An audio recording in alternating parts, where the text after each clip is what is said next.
All right. Good evening, everyone. I would like to call the Committee of the Whole public meeting for May 6, 2025 to order. I would like to acknowledge that this meeting is taking place on unceded Algonquin homelands. I would like to acknowledge and thank the Algonquin nations for their stewardship of these lands. I would now like to ask if anyone has an interest to declare to please do so now. Seeing none, I will now call for a mover to approve the agenda. Trustee Kaplan-Murth, are there any errors or are there any changes or additions to the agenda?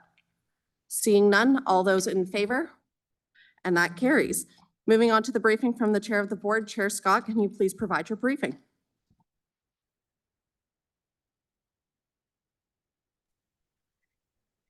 Good evening. A reminder first that this week, May the 5th to the 11th is Mental Health Week. The OCDSB's mental health team has compiled activities and links for each day of the week to help us all focus on how we can challenge stigma and create a more supportive community where everyone feels safe to be themselves. Today, Tuesday, is about smashing the stigma. Let's help kids understand that mental health is something everyone has and it's okay to talk about it.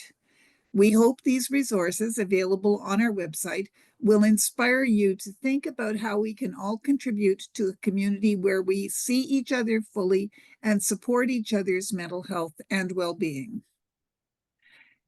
And another reminder as well, that By Your Side, a free webinar series from School Mental Health Ontario, will continue until the 4th of June. This series is designed to help parents and caregivers navigate important topics related to substance use and addictive behaviors. And that ends my briefing, Madam Chair. Thank you, Chair Scott. Are there any questions for the Chair this evening? Seeing none, I'm going to move on to the briefing from the Director. Director, can you please provide your briefing? Thank you. Good evening, everyone. Through you, Madam Chair, I'd like to open with a heartwarming story that embodies student leadership and community spirit. Dante, a grade 11 student at Ottawa Technical Secondary School, saw an opportunity to share his passion for hockey.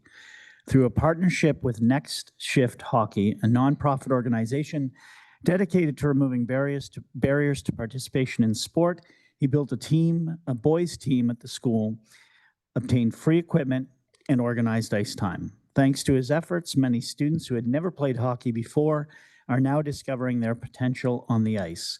You can read more about this inspiring student-led initiative on our homepage of our website in the Spotlight section. Next, a couple of registration reminders. Registration is open for the summer language classes and camps for students in kindergarten to grade 8. This is open to students from all district school boards. Registration for the 2025 summer school programs is also now open. Continuing education offers a variety of in-person and online programs, including secondary credit programs for students in grades 8 to 12, programs for adult learners, and remedial programs for students in grades 6 to 8. Details are also, available on our website. That ends my briefing. Thank you. All right, thank you, Director. Are there any questions for the Director this evening? Seeing none, we have no delegations tonight, so we're going to move on to item 8, matters for action. I am now going to call upon the Director to introduce Report 25-025, Elementary Program Review, final recommendations related to the program model, supports for students, attendance boundaries, and grade configurations. Please go ahead, Director. Thank you. Through you, Madam Chair, pleasure this evening to present to the Board of Trustees the recommendations report arising from the elementary program review, including proposed changes to the elementary program pathways, specialized program classes, school attendance boundaries, and grade configurations, the culmination of a process for our organization as a large, complex change management process over a year in duration. The OCDSB's strategic plan for 2023 to 2027 makes a strong commitment to improving program quality and accessibility. As you'll note on page 1 of the report, there is a need to review current elementary programming, service delivery, and support structures, which were recurring themes of our most recent renewed strategic planning process. The elementary program review is the first stage of a 4-part multi-year vision exercise being undertaken by the district to ensure inclusive, high quality, and accessible programs and/or services offered district-wide. The priority focus as a district on the elementary level came from much of the work in onboarding for myself as Director of Education. That elementary was our priority and will be followed by another stage shortly thereafter, decisions being made along that four-stage journey. As you'll note on Folio 2, the elementary programs outlined for the district: bilingual kindergarten program, English with Core French, 2 French immersion programs, early and middle, as well as an alternative program and an Ottawa Carleton virtual school, form a patchwork of school configurations, which include 8 different school grade structures and a range of subsequent and associated program structures. The call to action for the district, for us, when it comes to the elementary program review, revealed that the current program models have, over the past quarter century, served the needs of some students in some schools, but clearly not all students in all schools. And as a result, there was an impetus to rethink what programming the district offers, how and where it is offered, whose needs are being served, and how schools may be restructured in terms of these program offerings and grade configurations to better meet the needs of current and future generations of students in our school communities, understanding no one model is perfect for all. You'll note on Folio 3 that the elementary program review to date has a number of reports associated with it, beginning with a report shortly, a little over a year ago, that laid out the recommendation to engage in the elementary program review, and a series of reports that spoke to context, spoke to an original proposal on a program review and a revised proposal, and you'll see that across Folios 3 and 4. There were also sources of information that were utilized by staff in coming to a recommendations report, including public consultation and the important feedback and input we've received, district data internally, and of course, relevant research externally. Of importance to note within Folios 4, 5, 6, and up to 7 is that the district is also engaged Laurie Robinson and Arnold Blackstar, prominent Indigenous scholars who are collaborating with both the Indigenous Education Advisory Council and the Indigenous Education Team to ensure that meaningful Indigenous knowledge and perspectives are integrated into the programs that the district offers system-wide. Recommendations from this additional work are expected by the end of June 2025 and will inform the work moving forward, including implementation strategies and actions related to the program review at the elementary level. Of course, as you'll note in the brochure that has been shared with members of the Board of Trustees this evening, and of course is linked in the report, there are 3 overarching principles with respect to the elementary program review: dynamic bilingual teaching and learning environments, a continuum of inclusion, and community-based education. With respect to dynamic bilingual teaching and learning environments, it really is a unique element for the district. We will be, as an organization, should the recommendations be approved, one of the very few districts across the province that offer to all students the ability to access 2 different programs, dually tracked as far across the district as possible, enhanced English and French immersion. There are a number of districts that do offer various elements of French language instruction, including immersion programs, but not accessible to all students based on choice and choice alone. You'll also notice that the more streamlined, robust program model will allow the district to focus its efforts and its resources, human, financial, and capital, to more effectively and efficiently address system needs system-wide. A few items with respect to dynamic bilingual teaching and learning environments that are important to highlight, page 9 or folio 9 of the report. The modernization of our timetabling and scheduling, which will also improve efficiencies and effectiveness of our staffing and our scheduling. Reinforcing key areas of focus, universal design for learning, differentiated instruction, and culturally relevant and responsive pedagogy. A series of learning frameworks that will be refreshed and released with the revised programming at the elementary level, but also applicable across from start to success, including secondary, that focus on literacy, numeracy, emerging technologies, and other areas. The introduction of the DELF PRIME, the Diplôme d'études en langue française, for grade 6 level to complement what we have in place at the grade 12 level. And last but certainly not least, optimizing our tools for tracking student progress, including early literacy and early numeracy tools for utilization to ensure our students in streamlined program pathways have the best opportunities for success and that their progress is monitored over time. You'll also note on folio 10 elements of phasing out of the 2 programs that are recommended for discontinuation, Middle French Immersion and Alternative. The continuum of inclusion ensures, as a second overarching principle, that all students feel valued and supported, optimizing learning pathways through equitable and accessible, differentiated instruction and resources, and providing access to a continuum of services delivered in the least restrictive environments. It is important to note in the proposal brought forward as recommendations by staff that staff acknowledges the importance of the presence, the existence of specialized programs, classes by all means.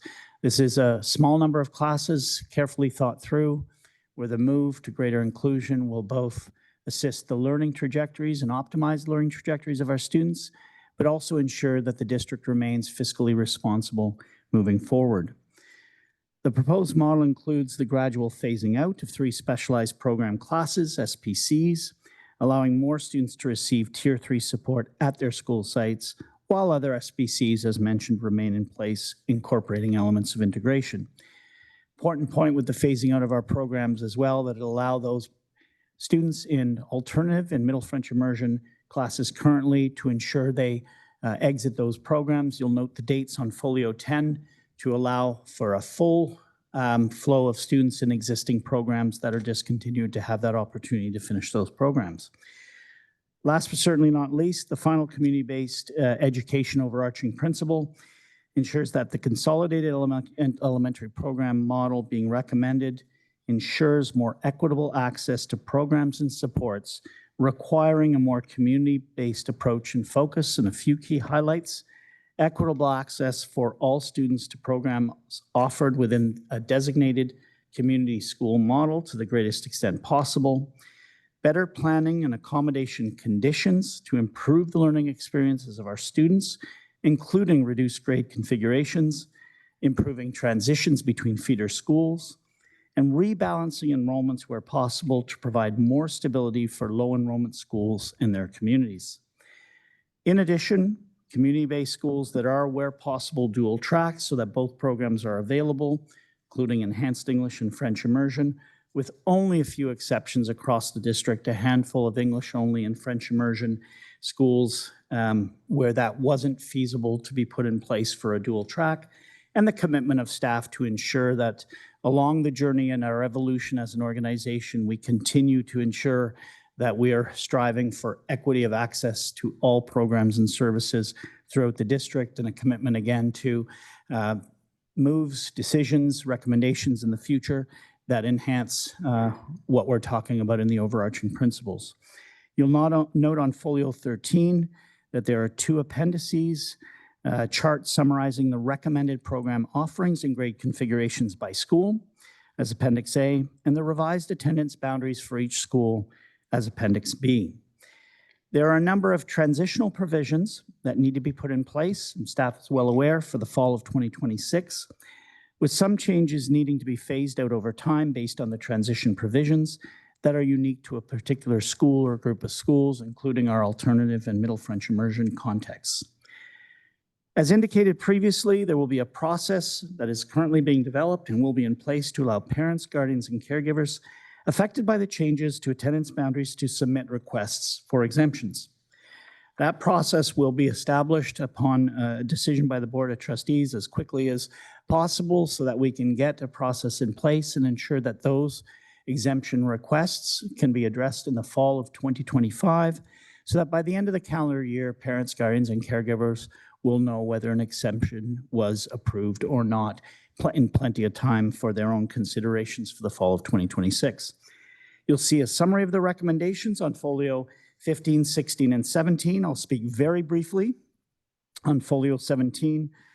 To some of the operational considerations, including extended day programs, the revised recommendations, the revised model before the Board of Trustees addressed a number of the concerns around extended day programs that were outlined in the initial proposal, and will, based on General Manager Julie Sears' commitment to ensure that we continue to work with representatives of the City of Ottawa's child care programs to provide as many opportunities for childcare as possible, ensuring a commitment to reducing wait lists, which will continue with the implementation of the EPR changes.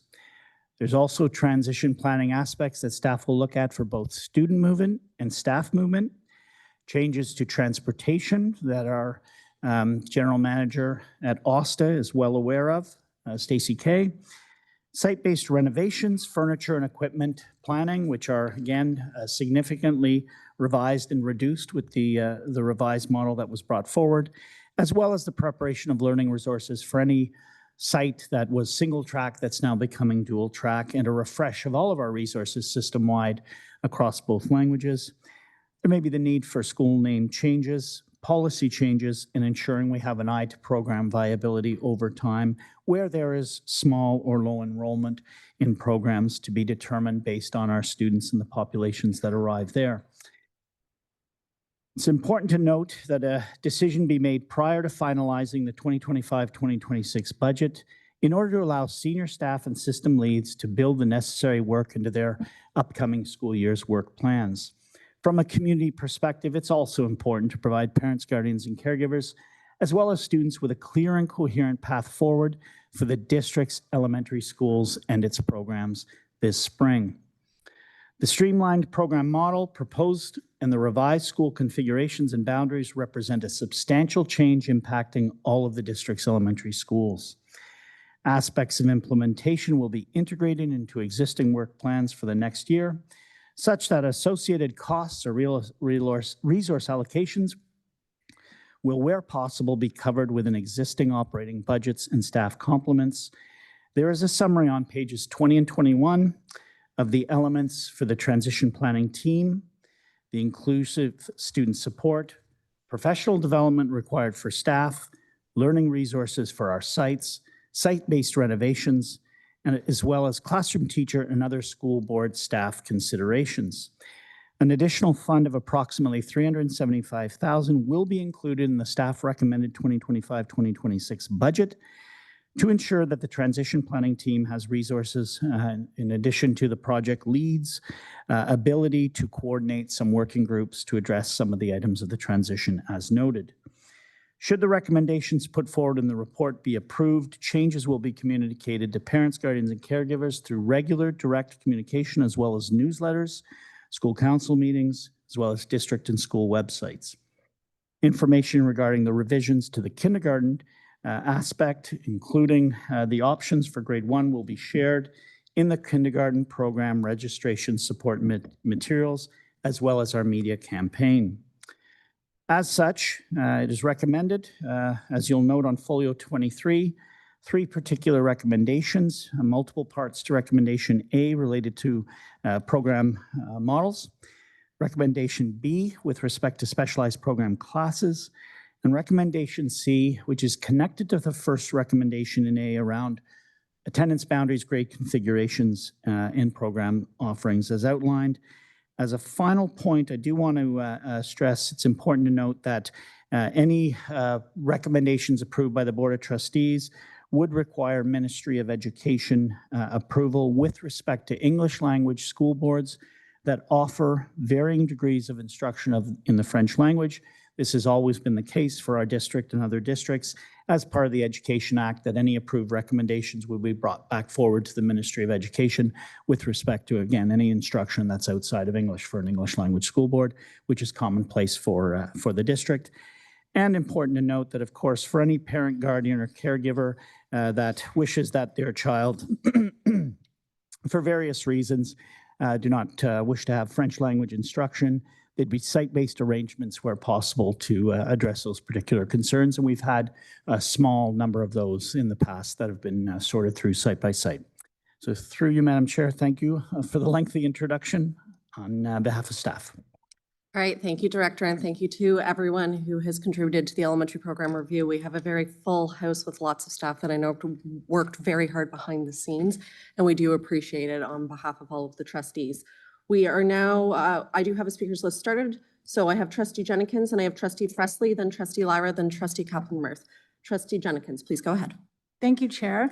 I would like to move the recommendation as outlined in Report 25-025 and detailed in Appendices A and B.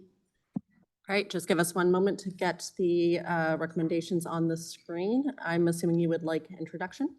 Yes, please, Chair. Are Thank you, Chair. we go, just one moment?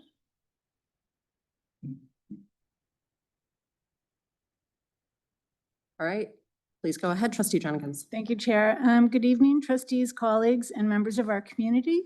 Tonight, we are here to discuss the elementary program review, which sets out to strengthen elementary programs offered in the Ottawa Carleton District School Board. Over the past several months, we have engaged in a review of our elementary program model, taking feedback from families, educators, and community members to ensure that every student in our district has equitable access to high-quality learning pathways. Staff has brought forward a comprehensive recommendation that outlines a phased approach to restructuring our elementary program model, specialized program classes, and school configurations. This recommendation proposes a transition to 2 elementary program streams, enhanced English and French immersion, beginning in September 2026.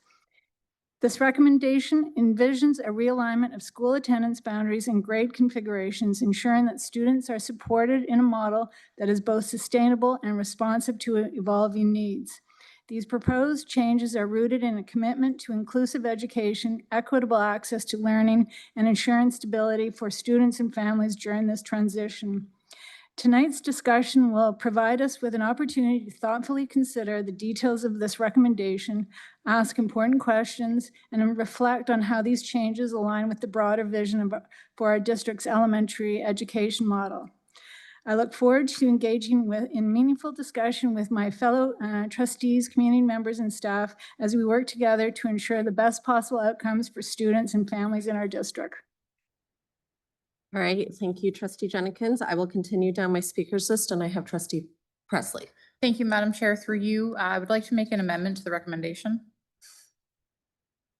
All right, can you please say what your recommendation is with the wording, and then we will go to our Executive Officer McCoy to say if the recommendation is in, or the amendment is in order. Sure, thank you very much. I'm proposing that we strike A3, and then we would need to appropriately amend A1 as well as C in order to accommodate that change.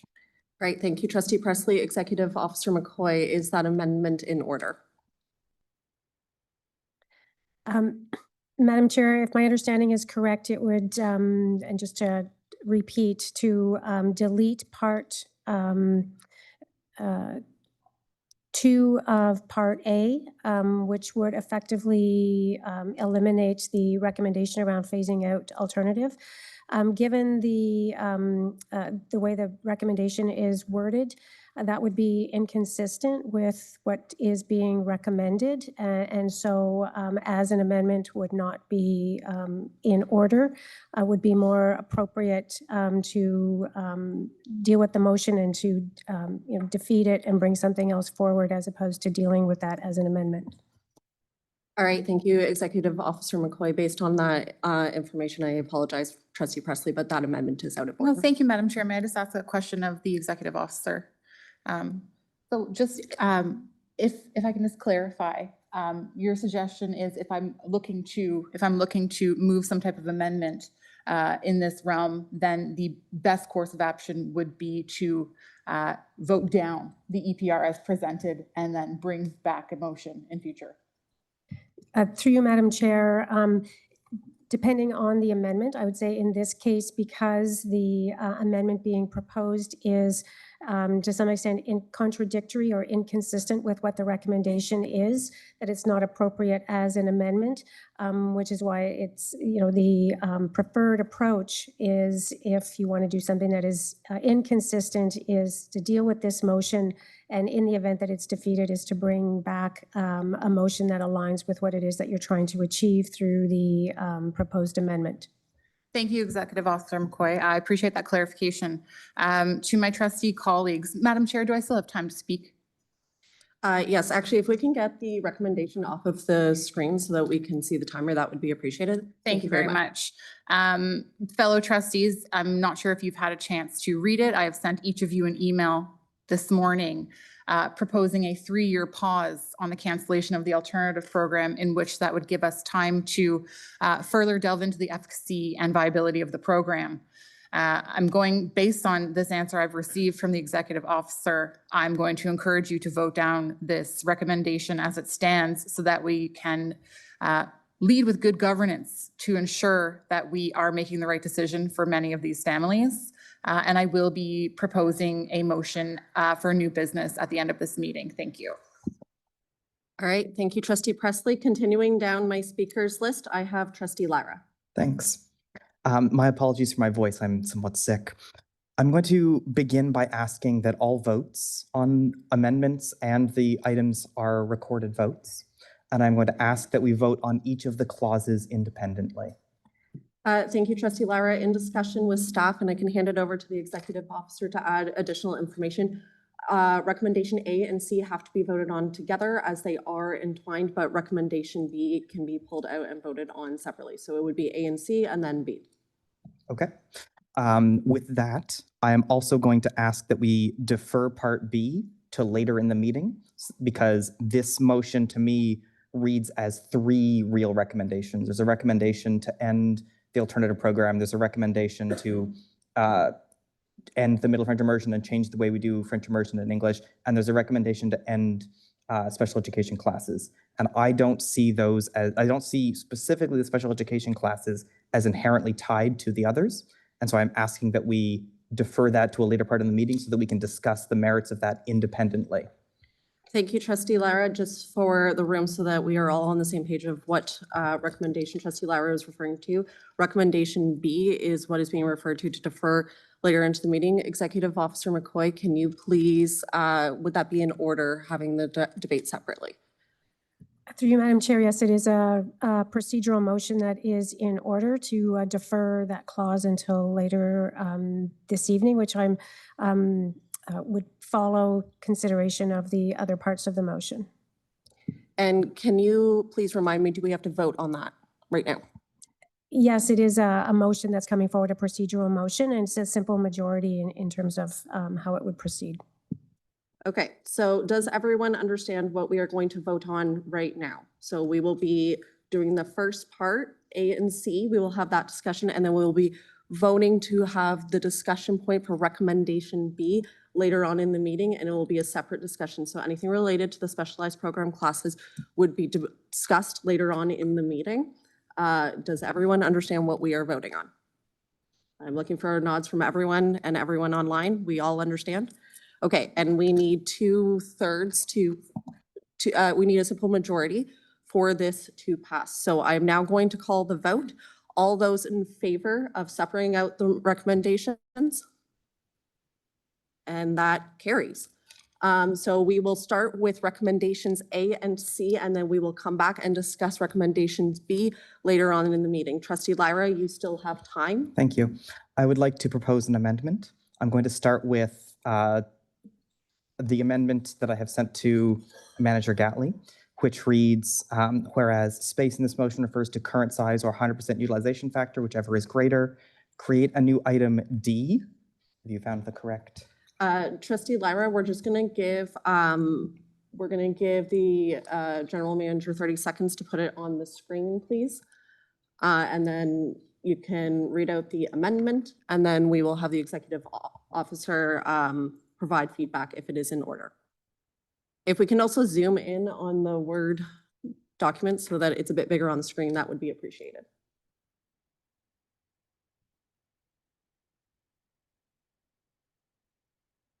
The whereas is not actually required as part of the amendment. It was me trying to give direction so he could find it in the document that I sent him. Yeah, one moment.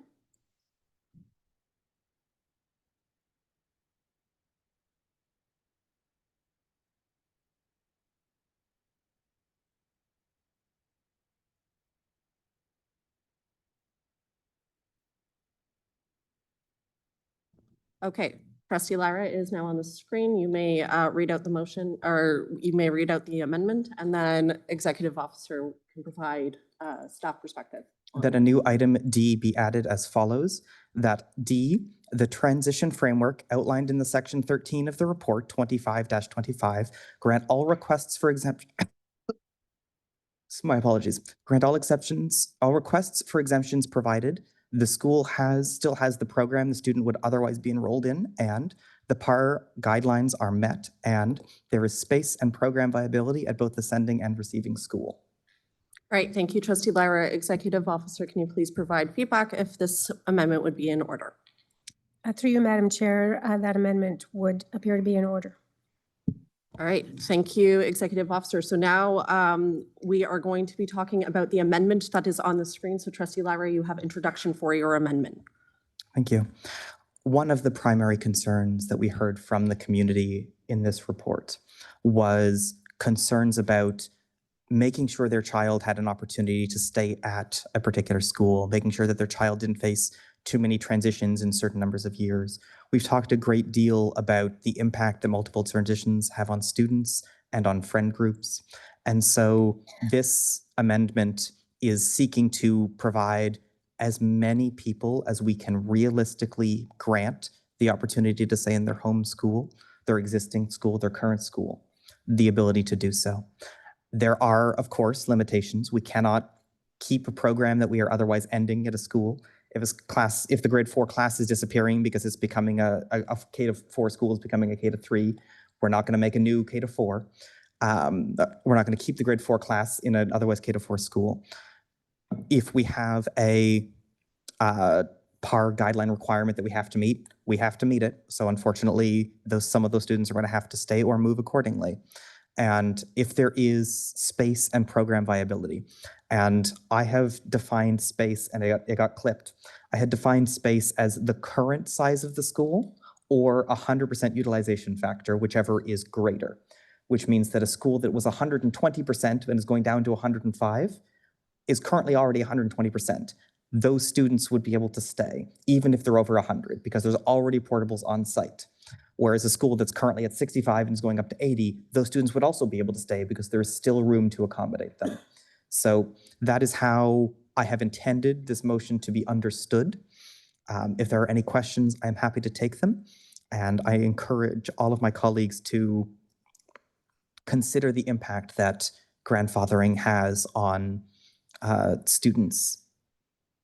All right, thank you, trustee Lara. We can have the amendment removed from the screen, and we're going to have comment from staff, and then we will go down a speakers list. And then just for everyone's awareness, we do have the speakers list to the main recommendations on the floor as well that we are maintaining. But right now we are talking about the amendment that is on the floor. Director, please go ahead. Through you, Madam Chair, staff appreciates the spirit of the amendment brought forward by trustee Lyra. I'm going to ask General Manager of Planning, Karen Ostfachuk, to comment.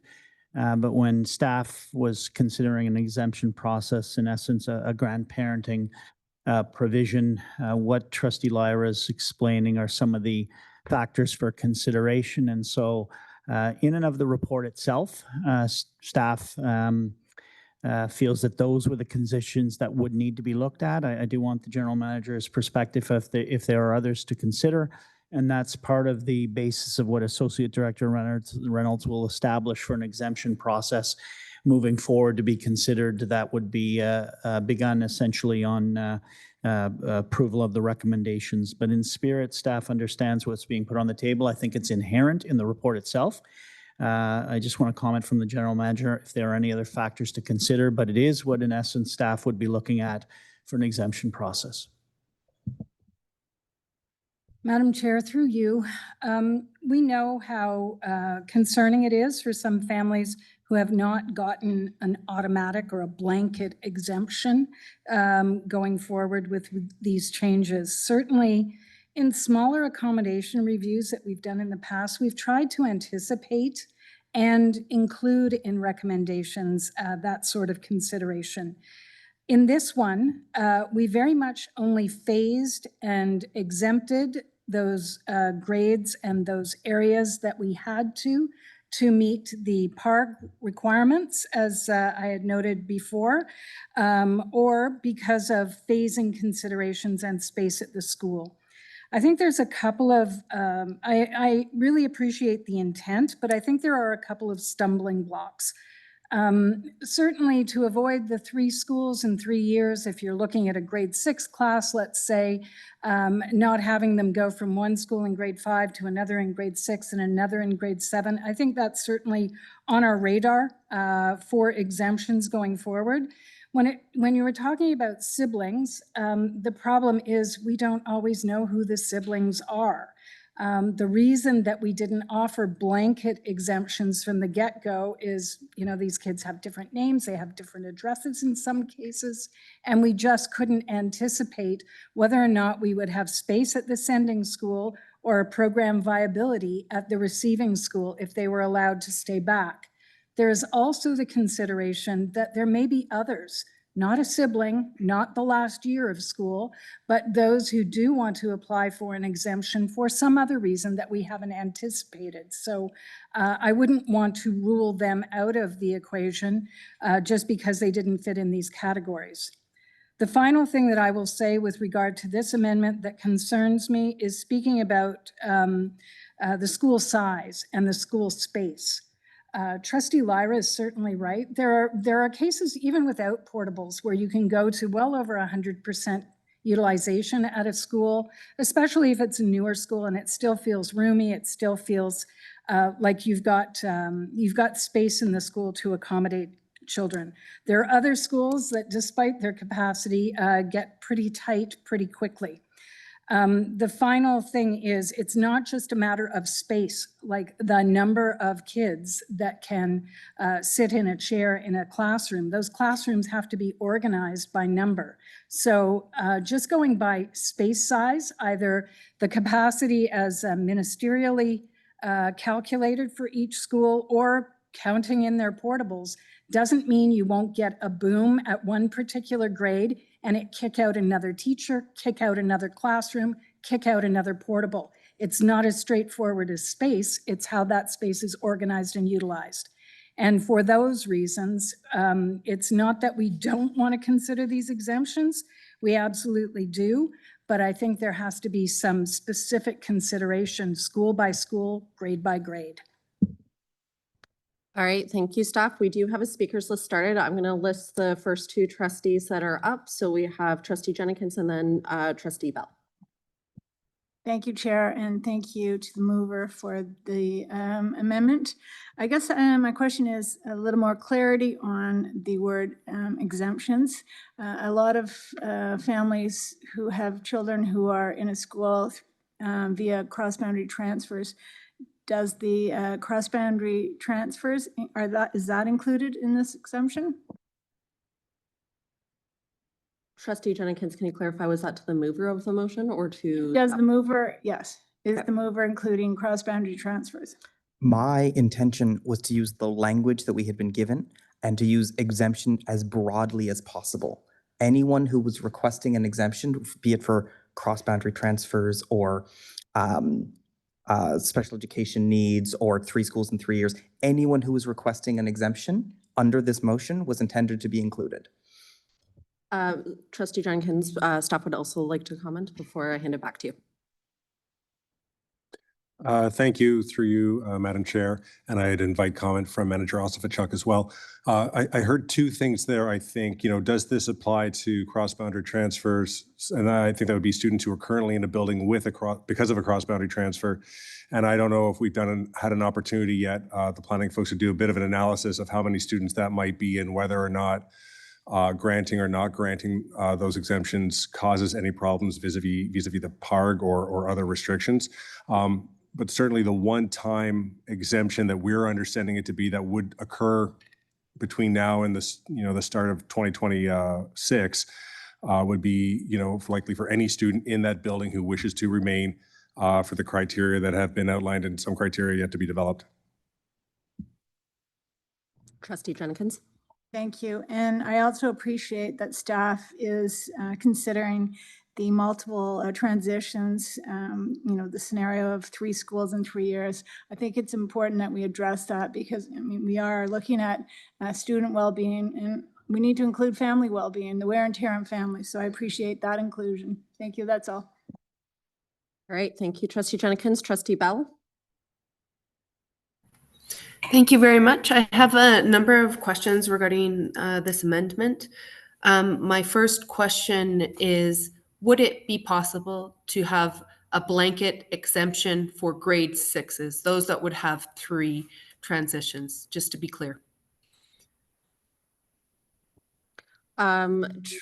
Trustee Bell, is that to staff or to the mover on of the Staff. motion? Staff? Okay, director or whoever would like to take it, please go ahead. Again, Madam Chair, through you, we did try and anticipate in a few cases where we'd have a situation like that and already phase grades into a new school, taking into consideration the grade 6s. Not all of them, however. So some exemptions would have to be applied for. We didn't do a blanket exemption because we have heard different things from different people and want to be sure that if there is going to be, for example, a new grade 6 in a new program at a school that didn't have FI before, for example, that we have that program viability. So it's something that we felt had to be looked at on a case-by-case basis. So where we could, we certainly took that into consideration, and it's already reflected in the boundary maps. Where there was an element of concern or doubt about how many people would want to come, or there are some situations where schools have multiple feeds from multiple schools. We didn't feel we could offer that at this point in time just because of that viability. All right. The next question is, I understand that a number of schools received communications from the board already outlining whether or not grade 6 exemptions, blanket exemptions will be made in their school case. Is that correct information? It's to staff. Thanks.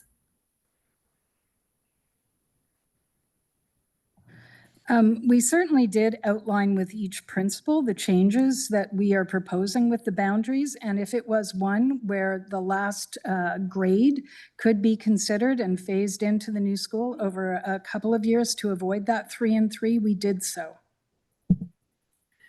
Thank you very much. I'm wondering if equity considerations are being considered as part of this. This is also a question to staff, as I do not see it in the recommendation that has been brought forth by Trustee Lyra. Trustee Bell, just to clarify, so the equity in the amendment that has been brought forward by Trustee Lyra? Well, I don't see it. I don't see it brought forth by Trustee Lyra, and it was under my understanding from the previous meeting that we had and a delegation that we had, that situations concerning socioeconomic factors would be in fact taken into account. I So understand, Trustee Bell. So your question is better directed at Trustee Lyra than to staff because she is the one that has brought forward the amendment. But also with that said, the amendment that Trustee Lyra has brought forward is a bit more broad, so she can talk to it as best as she can. But I'm going to put that to Trustee Lyra. Yeah. Okay. There seems to be a little bit of misunderstanding about the amendment that I put on the floor. Exemptions are a process that are defined in the report as something that people apply for. I am saying that we grant anyone who asks for an exemption unless one of those criteria that I have enumerated are met.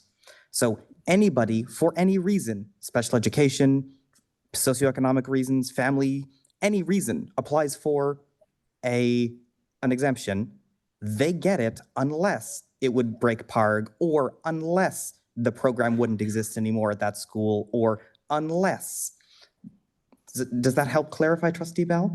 Thank you, Trustee Lyra. And do staff want to comment before we hand it back to Trustee Bell?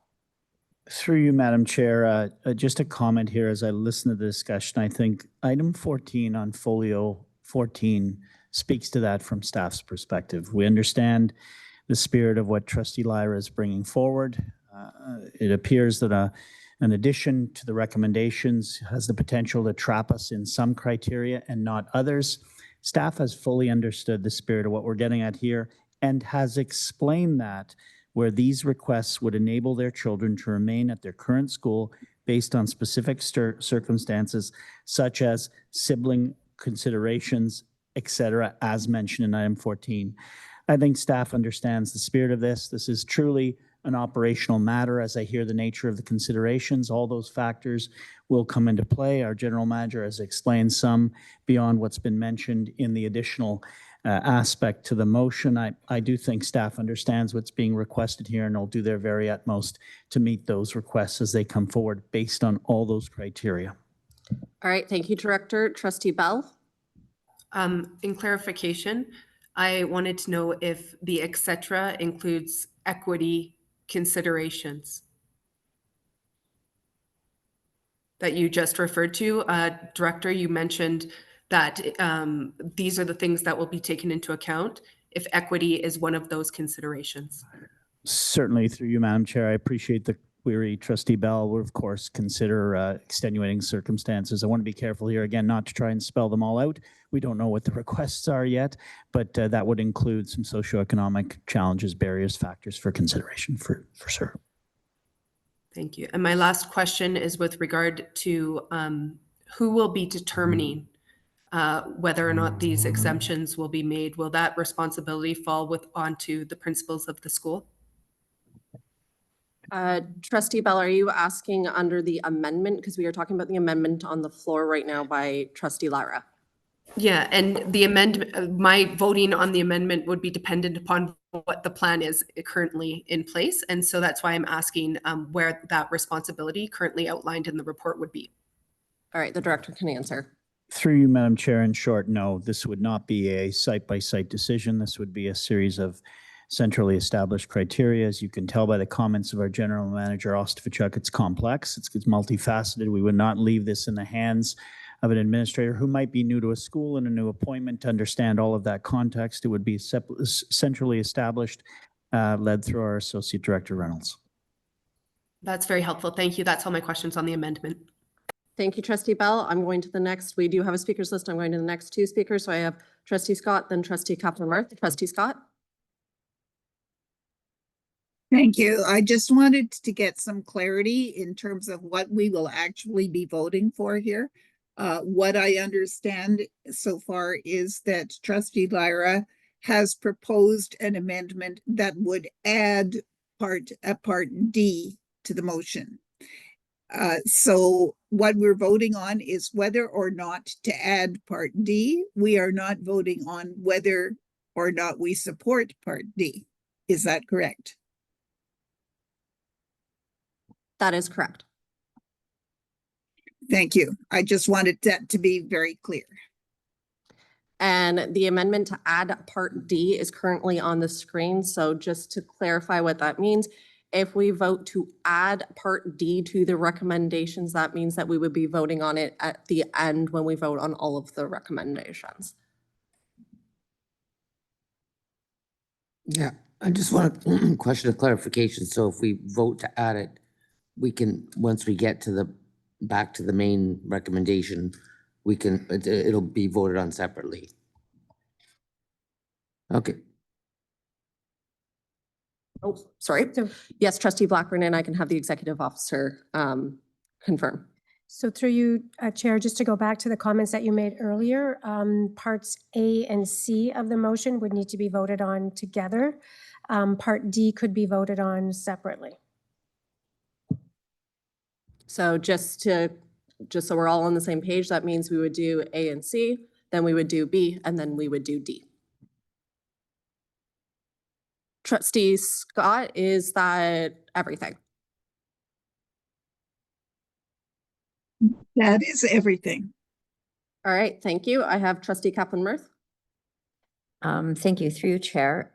So item 14 says that a process is currently being developed to allow parents and caregivers affected by changes to submit requests for exemptions or exceptions. It actually says exceptions. I think it meant exemptions, but I will support adding this item D, I want to point out that when we say that we've heard different things from different people, we've disproportionately not heard from the people who are most disadvantaged.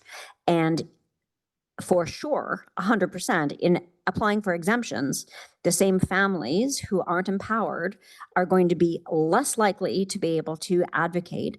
I don't like the lack of transparency in this being a centralized process that's left up to the same staff who didn't hear the most disadvantaged families throughout this process. So I'm supporting this, but also I would hope that there would be some way, and echoing what Trustee Bell said, some way to ensure that we reach those people who are most disadvantaged and that we support their applications, but not even just support them. We have to explain to people that they have that option, and we don't do a good job of that. Great. Thank you, Trustee Kappelmert. The director would like to comment, and then we'll continue down our speakers list. Through you, Madam Chair, staff agrees wholeheartedly with Trustee Kaplan-Mert's comment. The intent here is to have a centrally established process so that there's consistency, site to site to site, in the application of the criteria, even though that application may differ from one site given to another based on what Trustee Lyra, General Manager Ostfachuk spoke about space, other factors. There would need to be, and part of the reason staff is looking for a decision now, the opportunity to establish those criteria, to communicate them out to communities, and for administrators on site to then reach out to their school communities to say, this is an option, here are the criteria by which you might consider the application process. So I just want to make clear that the centralized part of this is making sure that we've got criteria that are equitable across the system and not a site-by-site decision from one administrator to another, in fairness to them and in fairness to our planning department that needs to manage a number of factors. But yes, absolutely, we would look to communicate that across our school sites, including some of our most disadvantaged or marginalized. And I do want to share a clarification that staff during the consultation process for feedback did reach out specifically to a number of school communities that are disadvantaged or higher on our RAISE index. I just want that to be clear on the record that there were genuine and concrete attempts and actions on our part. You'll see that in the consultation report in Appendix C as well. Just wanted to make that clear. Thank you, Director. Continuing on my first-time speakers list, I have Trustee Blackburn, and then we will go to second-time speakers for trustees. Thank you, Madam Chair, and through you.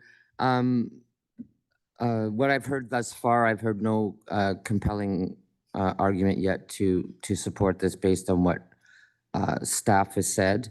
And I do echo what the director said. I was very pleased to speak to members of the FACE team who were very excited about the consultations that they had with various communities that may not have been as public as other consultations, but I know that those consultations took place, and I always say just because you don't know something didn't happen doesn't mean it didn't happen.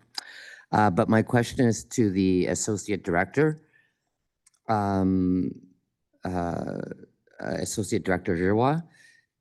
What impact would this have on costs? And I'm thinking in particularly costs around transportation.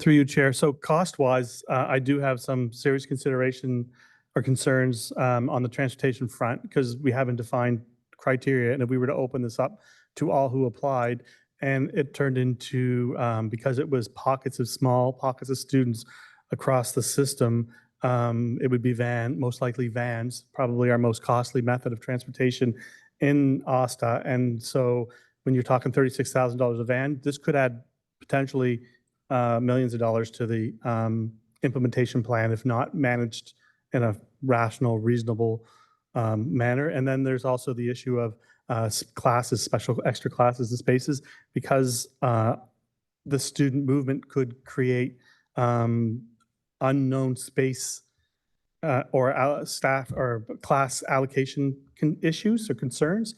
I think it's too broad in the way it's currently worded. And so I think this could really add a significant amount of complexity to the implementation plan the way it currently sits. All right, thank you, Associate Director, and thank you, Trustee Blackburn. Continuing on, I'm going my second time speakers list for trustees, and I have Trustee Lyra, then Trustee Kaplan-Murphy. I want to follow a real quick follow-up question for the Associate Director. Does that mean that decisions on whose exemptions are going to be granted will be driven by financial considerations? Through you, Chair. No, I'm not saying that that would be the criteria we would use, but if you pass it as broadly as you pass it, as you're recommending here, I think in the 2026 budget, I would have a $2 or $3 million, potentially a $2 or $3 million pressure that you would have to accommodate with reductions in other parts of the program that you might not be willing to make that decision on because you passed a motion here that tied our hands. So how are you coming to $2 to $3 million if you're saying that decisions are not going to be made on a financial basis? If this didn't pass and we just trusted that the staff were going to bring forward exemptions without financial consideration, how is it not the same $2 to $3 million hole? I think, Madam Chair, maybe I'll take a stab at it. The thing that I'm concerned about with the amendment is not the general spirit of it. I think we want to exempt everyone we absolutely can. Where it is a little loose in its definition is what you call space. And I think where that becomes a bit of an issue is when you exempt that third and fourth and fifth child in a particular grade and it kicks out another grade and another teacher and another classroom, then it does become an issue of viability. And I think it does become an issue of finances, especially if you have to provide that same equal and opposite teacher at the receiving school. So for me, that is my concern with the amendment.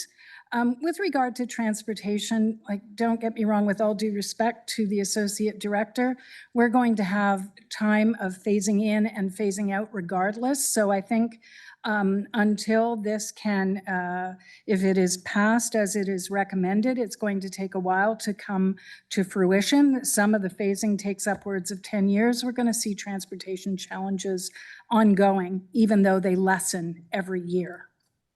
I see. I think where we are talking past each other, me and the staff at least, is my understanding of program viability. A class that is so small as to not have an existing teacher is a program viability concern.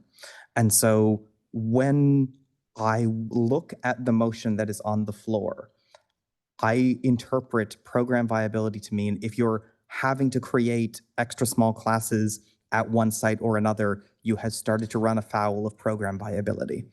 And so with that understanding, is there still the same concern from Manager Ostapchuk?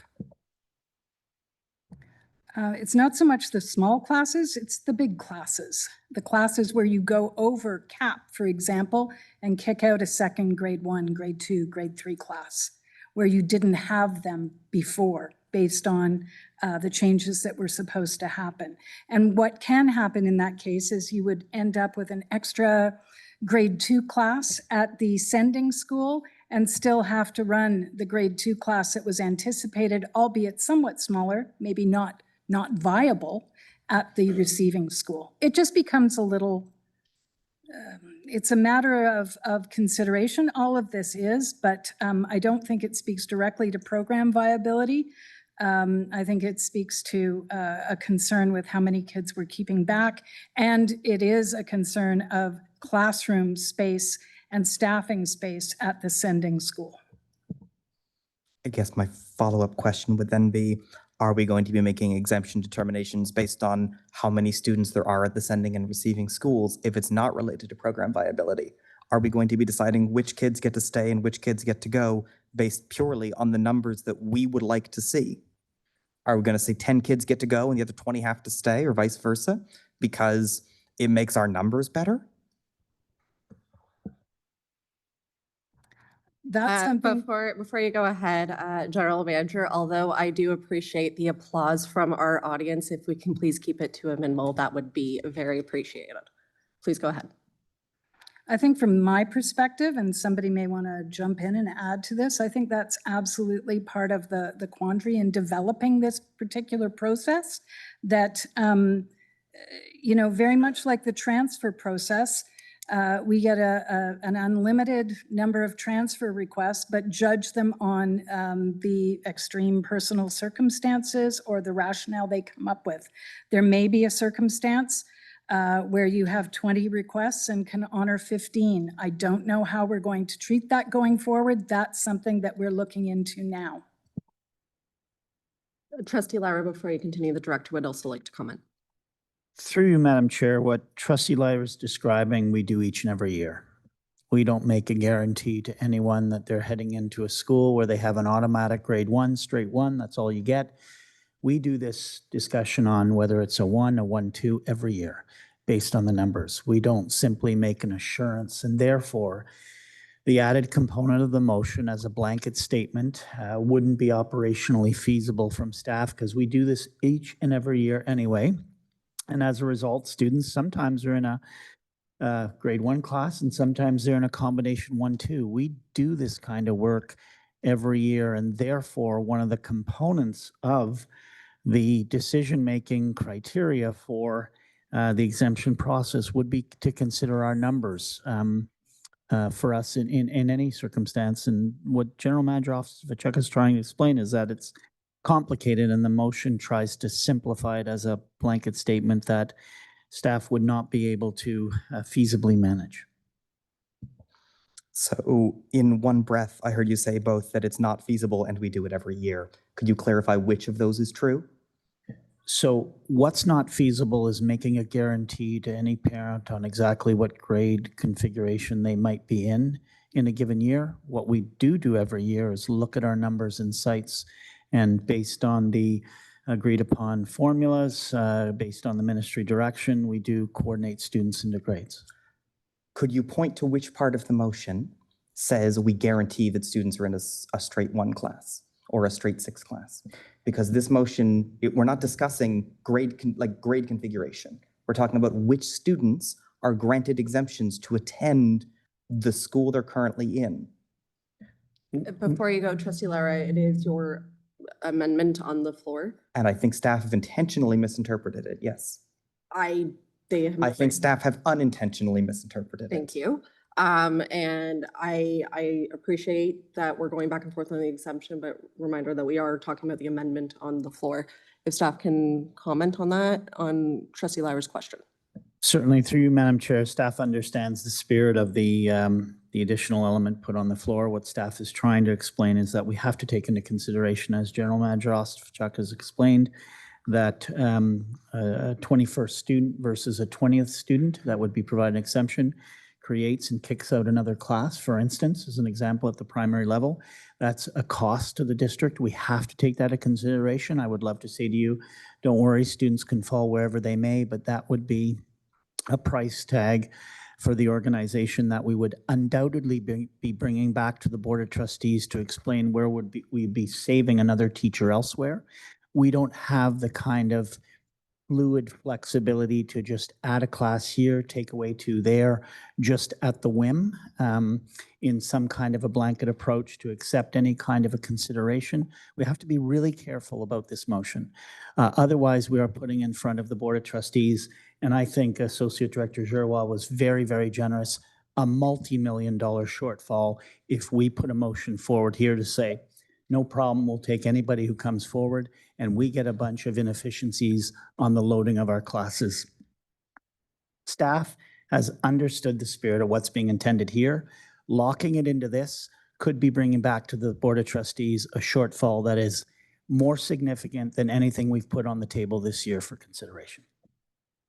There are a lot of uncertainties in what you have just said. I heard a lot of could be, may, and so I think we are asking our communities to trust us. We are asking our communities to send their kids to a school that they're not familiar with no real guarantee that if they want to stay, they can. And this amendment would say, we will do our best to keep you in your school. We understand that there will be PAR or there may be program viability concerns, so we can't keep everyone. But something that we can point to and say, you, unless we can point to one of these three things, are able to attend the school you currently go to, I think gives a level of assurance to our communities that they are desperately in need of right now. I see I have run out of time. I'm going to go back on the list. Trustee Lauer, we are running out of speakers on our list, so it might be your conclusion. Does everyone hear that? Yes. Yes, okay. No, I'm saying I still have people on my speakers list, but we are coming to the end, so it might be your conclusion that I asked you to bring that forward in. I have Trustee Kaplan-Murth, and then I have I apologize, Trustee Presley is first time speaker to this amendment, so Trustee Presley, then Trustee Kaplan-Murth. Thank you, Madam Chair, through you. I'm wondering if we could just get the amendment on the screen for a second, just so I can get my thoughts together.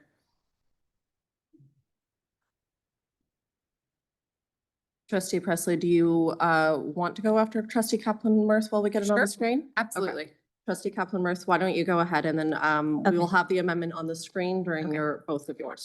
Okay, so through you, Chair, what I'm hearing is that we haven't even gotten to the meat of the rest of the recommendations in front of us.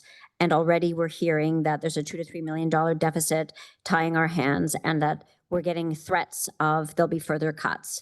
I don't know how, as trustees, we can in good conscience approve a set of proposals today when, even when we are just saying that families need some sort of assurance that there is a process in place that will approve their exemptions, we're being told, no, we can't afford it. So that raises all kinds of red flags.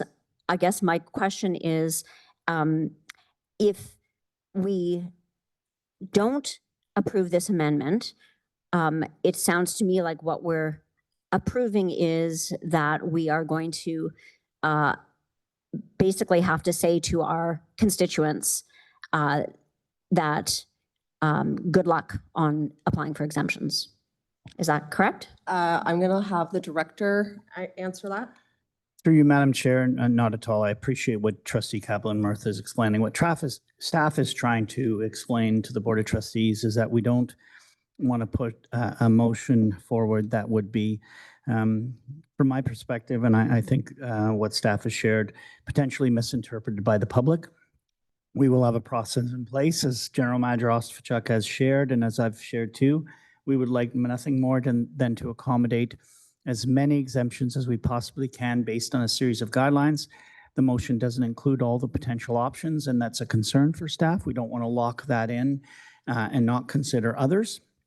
So there would need to be some consideration for that, and that our process would do our very best to address the exemptions that come forward, understanding that it's based on all the factors for consideration, not going to ensure every single exemption that comes forward would be approved. That's what staff is saying. And I think it's inherent in the report that staff will look at a process that will be as open and transparent and considerate of the requests that come forward, as was mentioned in the spirit of the motion. Can I just ask then maybe for some straight up honest answer in terms of how many exemptions do we think that we could afford? I appreciate the animated audience that we have, if we can keep applause to the minimum. And Director, if you can reply to the question. Sure. Through you, Madam Chair, we spoke about this as staff. I'll turn it over to General Manager Ostfachuk. It's very hard to put an exact percentage to it, but we did speak to this, that in the revised proposal, we had addressed truly about 80% of the concerns that have been raised about grade configurations at sites and splitting up families that were young. We think of the remaining 20% of the various elements that we can address a large number of them. I'll turn it over to the manager for a perspective on that, understanding that it's impossible to nail down, that we'll make sure we do 92.75% of those requests that come forward. It's just very difficult. We don't have the requests yet. We'll have to manage it, but I'll turn it over to the manager for a perspective. The very reason that we didn't include blanket exemptions from the get-go is we don't know what the exemptions are. We don't know who's going to request one. We don't know who a sibling is. We don't know, we know general numbers of those who have had transfers into schools. We don't know who they are or what their wishes are. If we did, and in the situations where we knew we could do something, we already did it. We are trying to leave the opportunity there to be as flexible, quite frankly, as we can be. And with regard to this motion, although I think it's unnecessary because I think we are speaking as one about what we want to do, my only concern is the definition, as Trustee Lyra outlined it, of space. Again, space is not just a simple utilization number. It depends how that space is organized into classrooms. And so that is my general concern. If Trustee Lyra wishes to confirm then that that speaks to viability somehow, one way or the other, and I don't think it does in the way that we understand it, then that would make it a little more defined than it is right now on the screen.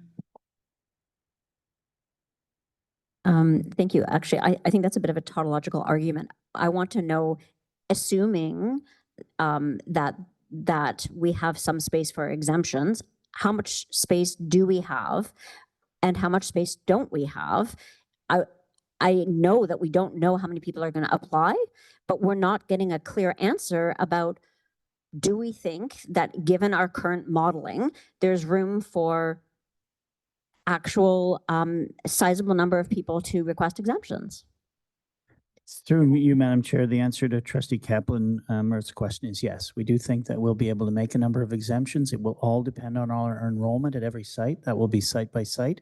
We don't have that right now. That depends on the enrollment come the first day of school, as well as the projections. We'll do our very best to, based on the projections, make our best determination as staff, our most reasoned approach to award the exemption well in advance of that next school year. So there is a risk to be managed. We understand what's being put forward here.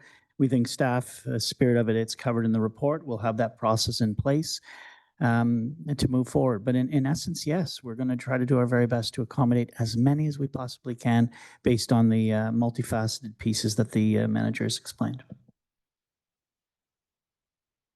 All right, thank you, Trustee Kaplan-Märth. First-time speakers, back to Trustee Presley, then Trustee Nash, and then second-time speaker, Trustee Scott. Thank you, Madam Chair, through you. I really appreciate the fact that staff wants to honor the intents of this motion in all facets. And I also want to point out that the trust in this district is at an all-time low. I think my understanding of the intent of the amendment is to restore some of that trust.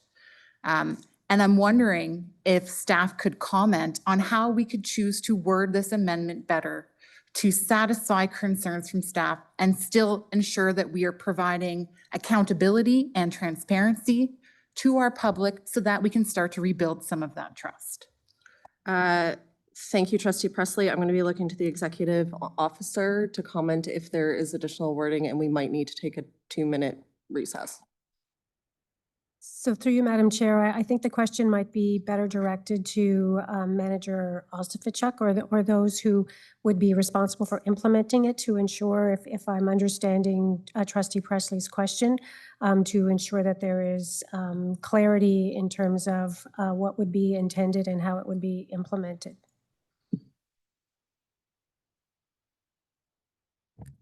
I think we should take a minute to consider it rather than do this on the fly. I think I'd probably pull from the transfer policy wording. Okay, so we will take a 5-minute recess and we will come back at 7:48, please.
In response to trustee Presley's question, we're going to hand it over to, oh, one moment.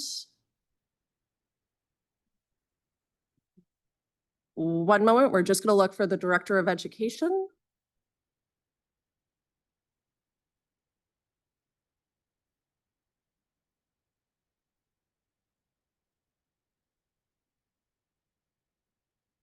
Anybody know any good jokes? Thank you, trustee Lara. Not necessary. Okay, so in response to trustee Presley's question, we are going to hand it over to Associate Director Reynolds to respond. Thank you. After conferring, we think that the motion as written is something that staff can work with and support. We were getting into this sort of back and forth debate where over some of the assumed interpretations, but if staff have, you know, the operational decision-making within the wording of the motion to find a way to implement it, I think we can make it work as worded. All right, thank you, Associate Director Reynolds. Trustee Presley. Thank you very much to staff for working with us. And I'm sure that's a huge relief to many members of the community. So I just want to say I really appreciate it, and I'm sure a lot of others do as well. Thank you, Trustee Presley. Trustee Nash, and then we have second-time speakers that we will be going to. I echo Trustee Presley's comments. As there is much anxiety with regards to this next process of the exemptions. I had hoped to see actually a bit more definition inside the document itself, other than to say once if it was approved, then the process would be developed. So I'm glad that a compromise has been found. Thank you. Thank you, Trustee Nash. Second-time speakers for trustees. I have Trustee Scott and then Trustee Blackburn. Trustee Scott. Thank you. I guess the one question that still remains in my mind is whether, as worded, should this Part D be added to the motion, and should it eventually be approved? Would it inhibit staff's ability to be flexible in terms of granting exemptions? Through you, Madam Chair, as long as it's worded in some way, including the following or something like that, leaves it open, it will allow for more considerations. I think staff can work with it as long as as long as the motion doesn't specify solely these aspects, I think staff will be fine. Thank you. All right, thank you, Trustee Scott. Trustee Blackburn. Thank you, Madam Chair. So I just want to clarify. So we haven't changed the wording of the motion. Correct. Okay, and so now staff are saying they can work with it, and that and further to what Trustee Scott said, your view is that it doesn't inhibit you to operationalize this in the best interest of the district. We can have the director and then the associate director comment, please. I'll turn over to the associate director for a perspective. Thank you. So our main concern as we contemplated what this exemption process might look like is ensuring program viability and adequate use of space at both the receiving and the sending school. So as you might imagine, we're inclined to try to support as many folks who want this as we can. We are happier when people are happy. As long as program viability and space are left, for us to make operational decisions based on, what we know of the site and what we know of how staffing might unfold, then I think we can make this work. It's what we would have been doing anyway. Very good. I have one follow-up, Madam Chair, through you. And my question is to the director. Mr. Director, when is the first time you saw this amendment? Through you, Madam Chair, at the board meeting this evening. Thank you. Great, thank you, Trustee Blackburn. Before we go to wrap up, we have Mr. Wong on our speakers list. Oh, okay, Mr. Wong, thank you. Trustee Lara, you have wrap up. I'm just going to say I thank staff for working out the miscommunication and the talking past each other. I'm glad we have all come to an agreement that my apologies. And I would just hope everyone would support this. Thank you. All right, thank you, Trustee Lara. So we are voting on the amendment, and if we can have it on the screen to have item D, once it is on the screen, added to the recommendations. Trustee Lee, your hand was No, up. I jumped the gun. No, I jumped the gun on the voting. Okay, sorry. Yes, we are not on the vote yet, so I am now going to call the vote on the amendment to add what is on the screen to the recommendations. We are going to do a recorded vote. So I'm going to give the general manager one moment just to get the recorded vote ready.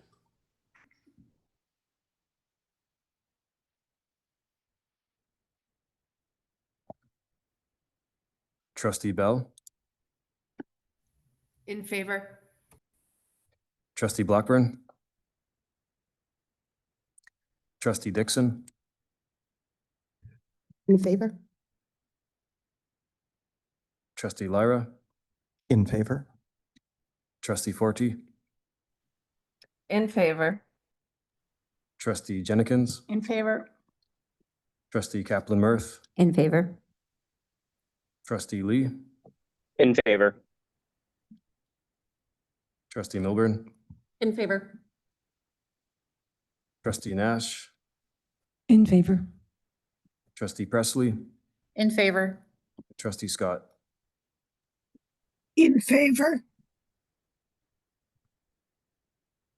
That carries 11 in favor, 1 opposed. All right, thank you.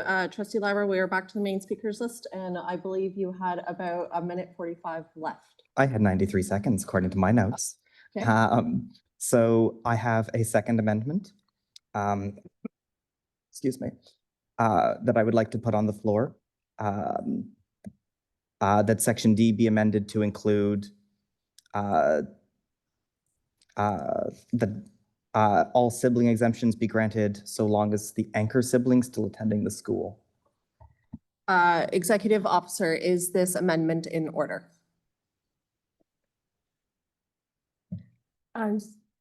Through you, Madam Chair, it's not on the screen yet, but I could just see it before I'm. Sure, give us one moment. If we can get the amendment page on the screen, that would be appreciated.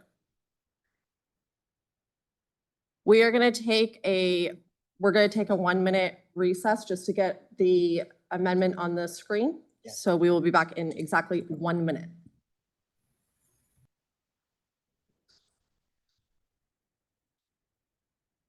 It's a whole second clause. Yes. Darren has them all, but there was a.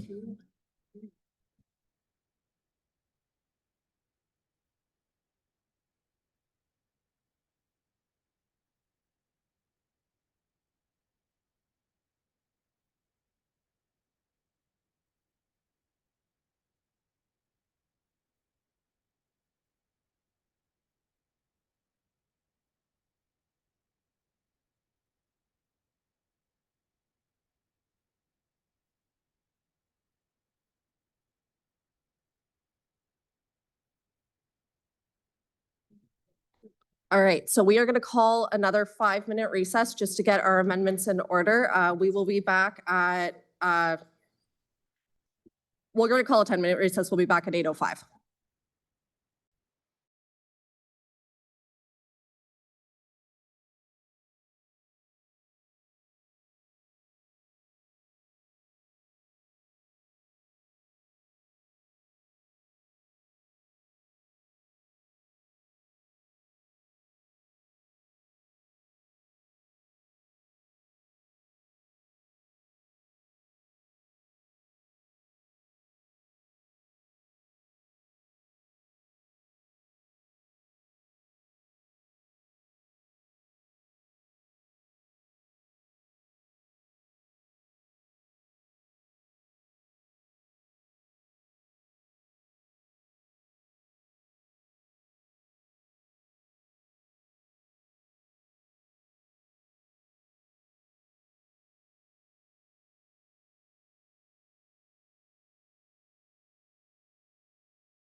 seat. We are going to resume momentarily.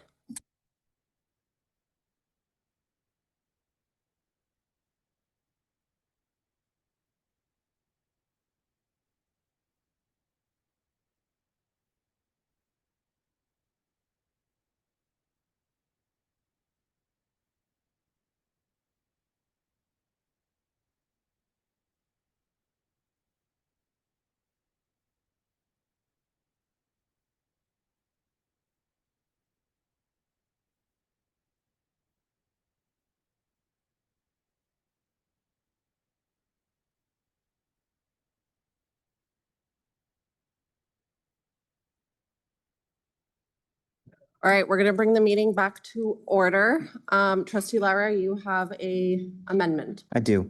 I would like to amend item C to read as follows. Just one moment, we're going to get it on the screen. If we can zoom in as well, that would be appreciated.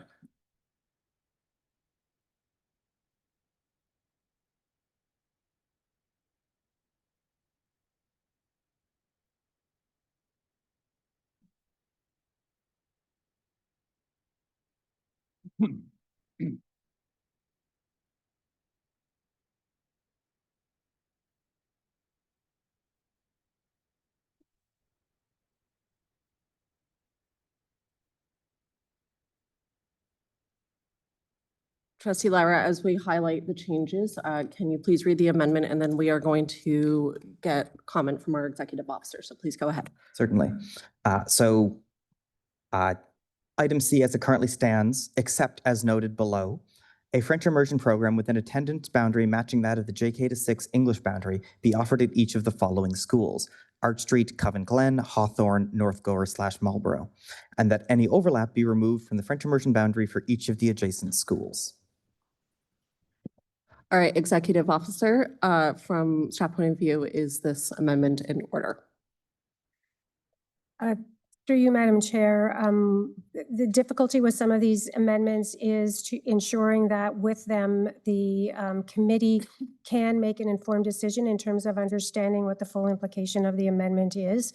I think with some discussion, we were able to clarify, but I would look to Manager Ostafchuk to confirm that the proposed amendment is sufficiently discrete that it is possible for the committee to understand what the full implications are, which would in effect mean that it is also in order.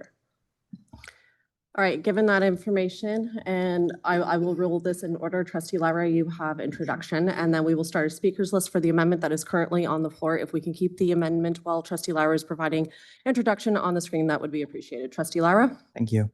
So when we set out to undertake this review, one of the things that we sought to do was to make sure that we had equity of access for our school programming. Right now, we have 4 schools, some of which are predominantly New Canadian, low English as a first language schools. And with those schools, you have people who do not have the same capacity to engage with the school system or with institutions in general, who do not or have come to us and said that they do not have the same understanding of how to navigate the education system. Just because we offer a French immersion program, if the school is out of sight and the parents do not have a good understanding of how to engage with the school system, it doesn't matter that we offer a French immersion program at another school. There are compounding concerns about individuals in low-income households, individuals who say, I need to be able to walk to get my child from school because I don't have a car, and if they get sick in the middle of the day and I have to go get them, it's got to be walking distance.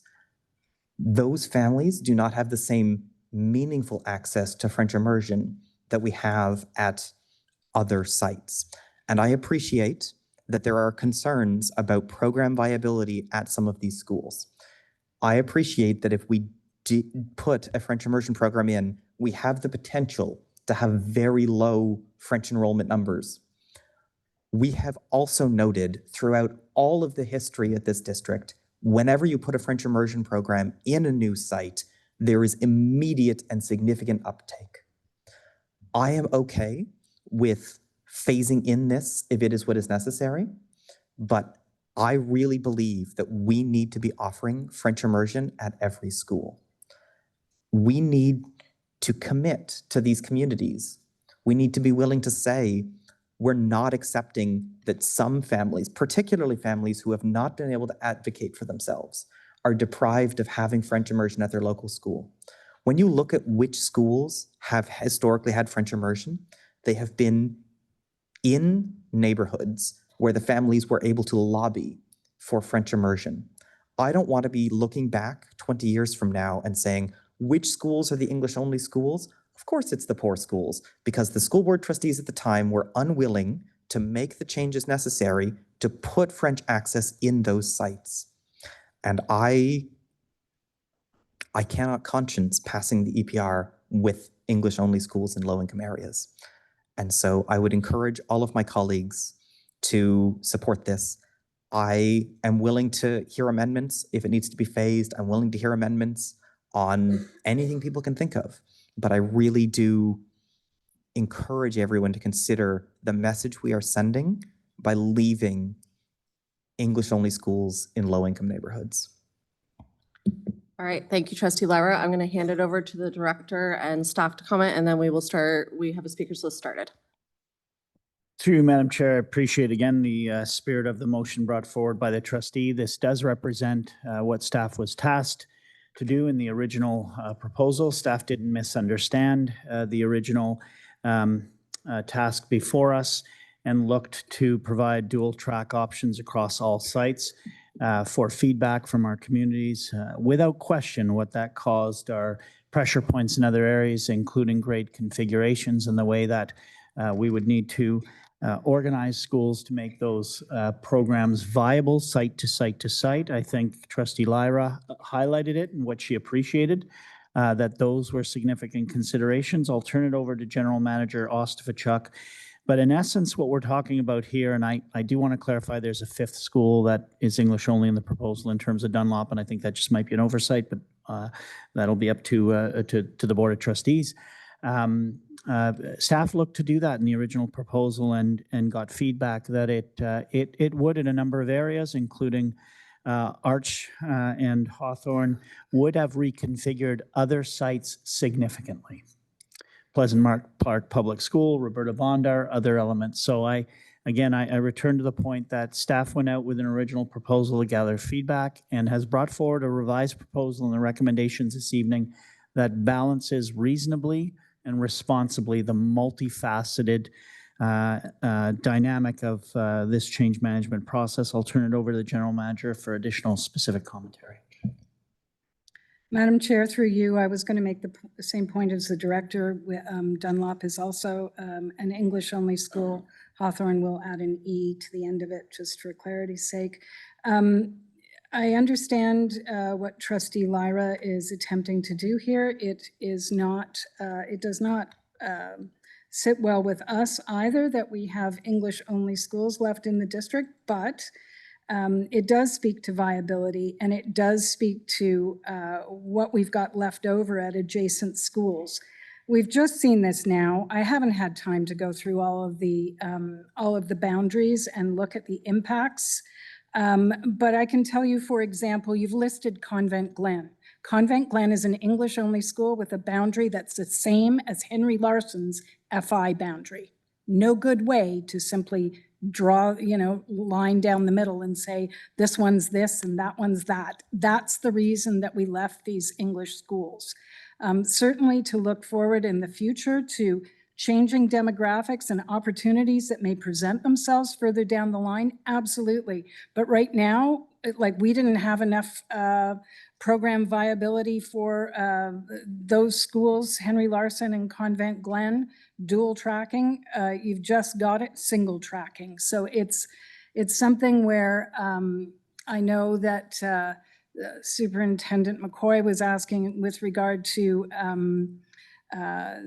whether or not the motion was in order. Now looking at this particular boundary, there's nothing to draw from. It is a brand new boundary that we have to come up with. That's just one that we've looked at. I haven't had a chance to go through all of the others, although I can assure you that although I haven't done that tonight, we did do that exhaustively to see if there was any way to get French immersion in at those schools. And we found the numbers so wanting that we felt we had to go with English. All right, thank you, staff. Just to clarify, General Manager, so are you saying that this is not viable, the amendment that is on the floor? I'm not saying that it's not viable. I don't think that's the question on the floor. There's a direction to add French immersion to these schools. I am assuming that what will result if this amendment gets passed is a severe lack of viability going forward. But if I understand it, that's not what the question is. Okay, thank you, General Manager. I'm going to go down my speakers list. I have Trustee Kaplan-Murth and Trustee Lee. Thank you. Through you, Chair. Our strategic plan is supposed to be a commitment to improving program quality and accessibility. Like Trustee Lyra, I will not be able to support the recommendations tonight without some form of amendment adding French immersion to every school. We are still proposing only to serve some students in some schools. The biases that we are maintaining here are leaving 4 out of 5 schools that have the lowest socioeconomic status households, that are the most racialized, that have the most Indigenous students, multilingual households, newcomers to Canada, without French immersion. That's unconscionable. And I understand this addition of listing all of the schools may pose some problems in some areas, but this, with all due respect, isn't new. We've been asking from day one to make sure that we do what we said we were setting out to do, which is to add French immersion as an option to every school. So I don't know how, and I guess this is a question that I would ask the staff and fellow trustees. How can we look children in the eye a decade from now and say that we did nothing to address the disparities in those most disadvantaged schools? Through you, Madam Chair, again, I appreciate what Trustee Kaplan-Murth is commenting on. I do want to make a few comments. I think there are some inaccuracies in some of the comments made. We are adding dual track to a number of sites that are higher on our RAISE index, although that's only one measure of consideration for socioeconomic status. We're dual tracking Pinecrest Public School. We're dual tracking Charles H. Hulse Public School. We're dual tracking Carson Grove Elementary School. There are a number of our 15 current English-only sites that will be dual tracked. These are 5 where we were unable to do that. I do want to make a comment around the strategic plan, and that is the fact that, and Trustee Kaplan-Murth is right, it is a journey over time. It is improving access. It's not an absolute in one fell swoop. I think if that were the case, these decisions would have been made around about 1999. This is not an easy process. Staff never claimed it. I returned to the Board of Trustees to our brochure that we put out at the outset of this that explained that we would be moving into community-based schooling. Some exceptions may apply in the district with a handful of schools that will offer enhanced English or French immersion. We understood as staff that the process moving forward wouldn't be perfect. If we're expecting perfection, truly nothing will move in the district. We feel as staff, we're taking down 30 single track sites down to less than a dozen. That is huge progress for the district, with a commitment on the part of staff that I can assure the Board of Trustees at every opportunity moving forward, we'll continue to work towards that dual track in every single site. So staff understands the spirit of what the trustees, both who've spoken to it, are bringing forward. But do want to reinforce to the Board of Trustees that a decision on this front will have a consequence on a number of sites that right now are functioning as they're currently constructed, and will create a series of K-3 and 4-8 sites just to make things viable. Again, the manager spoke to it.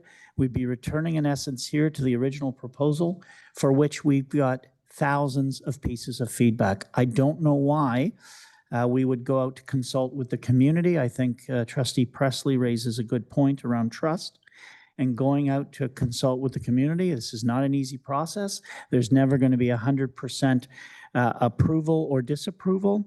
We went out to get feedback on the proposal and revised it accordingly, understanding that we'd be at this place with a handful of single track sites. So again, staff will do their utmost as we move forward to address those sites as we go, but this kind of a motion will have a consequence on the configuration and grade structure of other sites not implicated in the list being made. I guess my follow-up question would be, what specifically is being proposed that is going to alter the academic outcomes and well-being for the students in these schools, given that we have the data that shows year after year and decade after decade that we're leaving them behind? If we actually are doing nothing really to change these schools, then I guess my question is, why didn't we improve them a decade ago if we could just leave them as they are, but make their outcomes better? Because we're not proposing any changes here to these schools, and we already know we've left those students behind. Through you, Madam Chair, with all due respect, on the list of schools that are on this, I have spent time day in and day out as a member of staff, either as teaching staff or as administrator in these schools. Some of the finest time I have ever spent in the district. I want to make it clear from staff's perspective that whether it's an enhanced English program or a French immersion program, we're not leaving anyone behind. Both programs are viable and vibrant and wonderful. We understand the desire on the part of the Board of Trustees and of staff to dual track as far across the district as we could within reason and within sensibility. There are a handful of schools as French immersion only or enhanced English only that will not be left behind.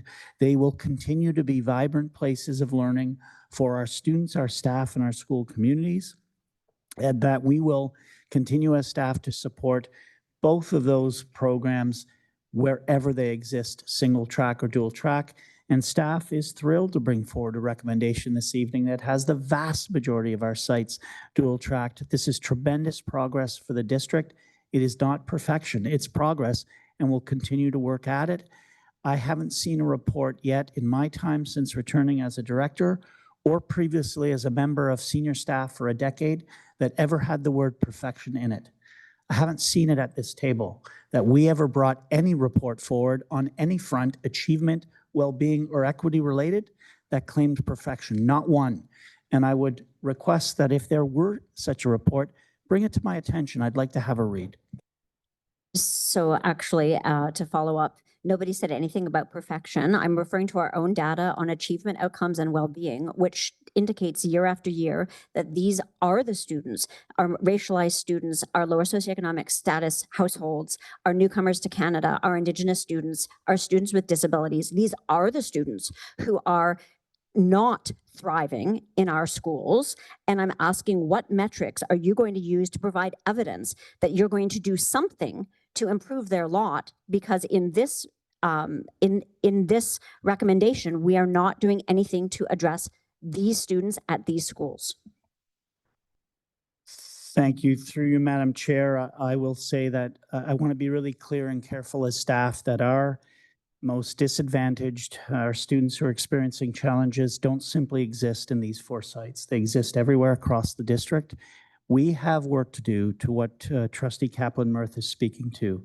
Some of the streamlining that we're looking at in this very proposal this evening is to simplify our program offerings so that we can do much better in the service of our students by remobilizing our resources in a much more effective and efficient manner.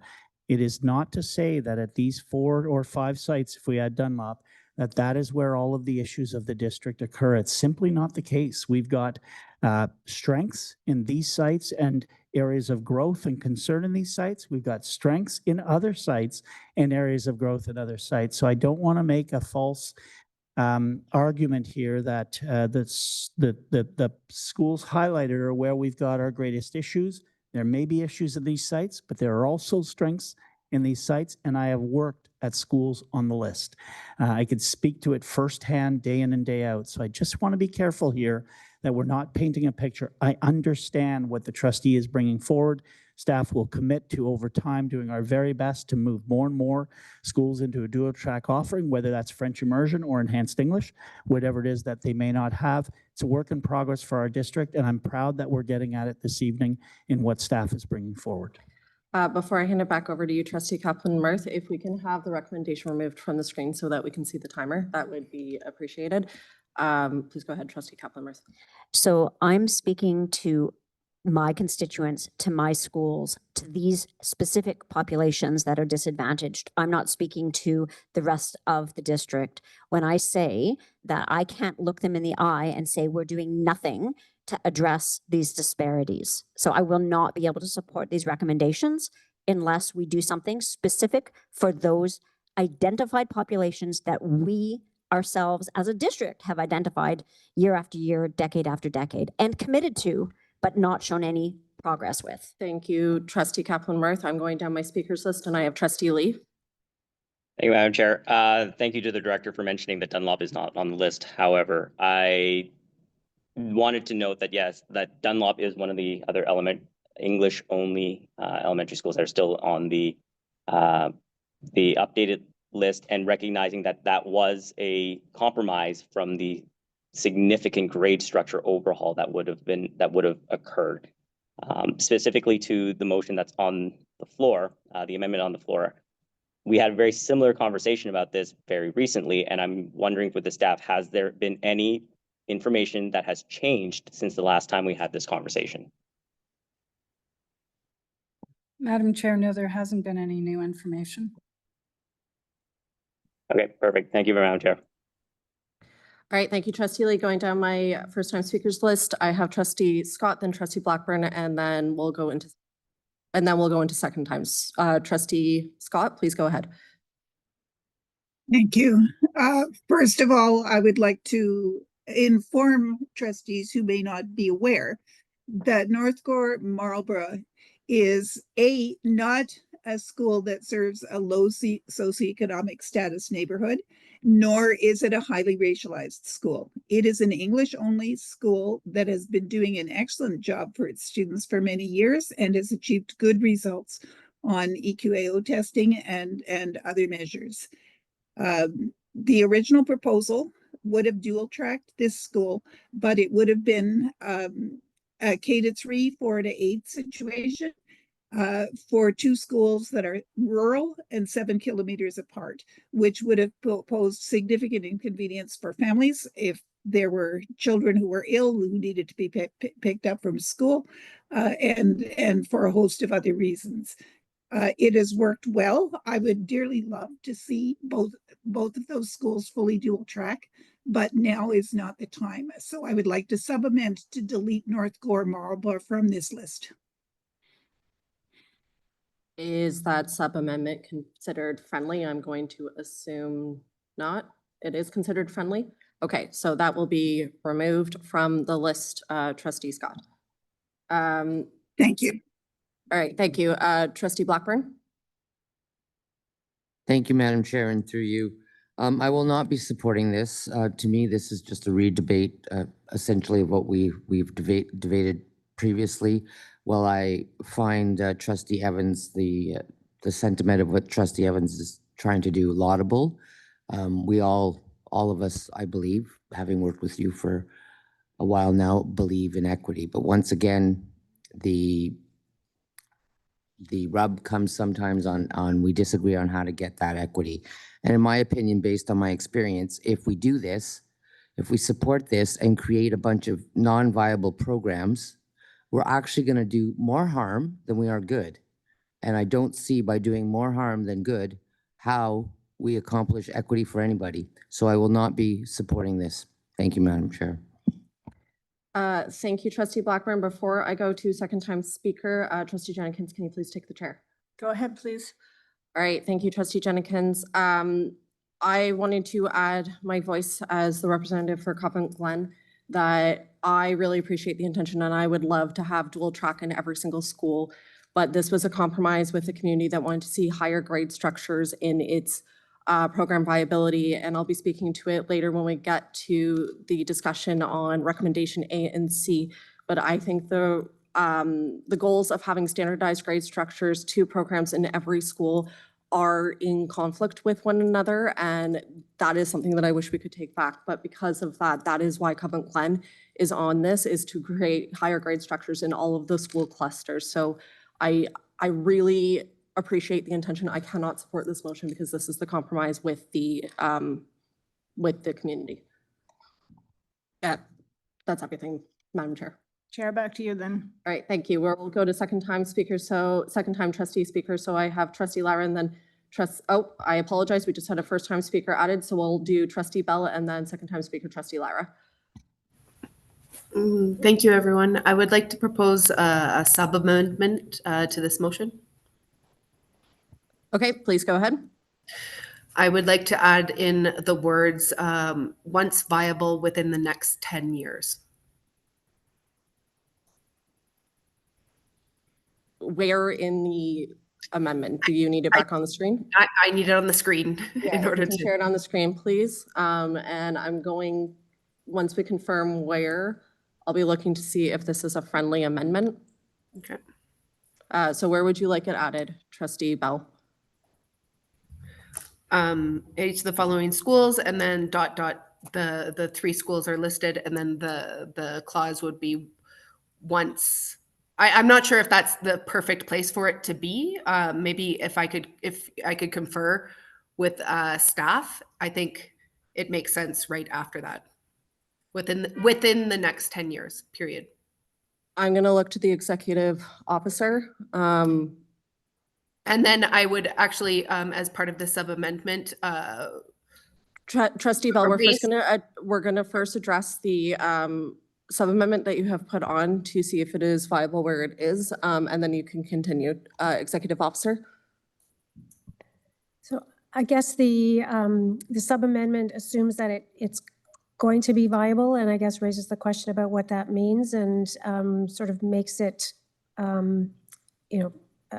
I'm not sure how it would be implemented in the event that it's not viable, unless the trustee wants to consider something like in the event that, or if the addition becomes viable within the next 10 years. But I guess once viable assumes that it might be, when in fact there's no way of determining whether it could be or will be. I guess, Chair, through you, my intention with once viable was leaving the opportunity for staff to determine that as they are determining that with the exemptions. Okay, so I'm gonna then look, this is not a friendly sub-amendment, so now we are going to be talking about the sub-amendment that is on the floor. Trustee Bell, you get introduction, please go ahead. Okay, as part of the sub-amendment, I was going to remove and that any overlap be removed from the French-Moncton boundary from each of the adjacent schools, because I do not believe that would in fact be necessary, dependent upon what the viability. Trustee Bell, because so that is part of the same amendment. So sorry, you want to do once viable within the 10 years and then remove the part that is highlighted on the screen? Yep. Okay, so does everyone understand the sub-amendment that is on the floor? Okay, Trustee Bell, you get introduction, please go ahead. I think it's become quite clear that there are serious considerations that need to be addressed in order to make this financially viable, but also workable from what I've heard from staff. I do know that it has been, from what I've heard, decades that we have had issues in these schools.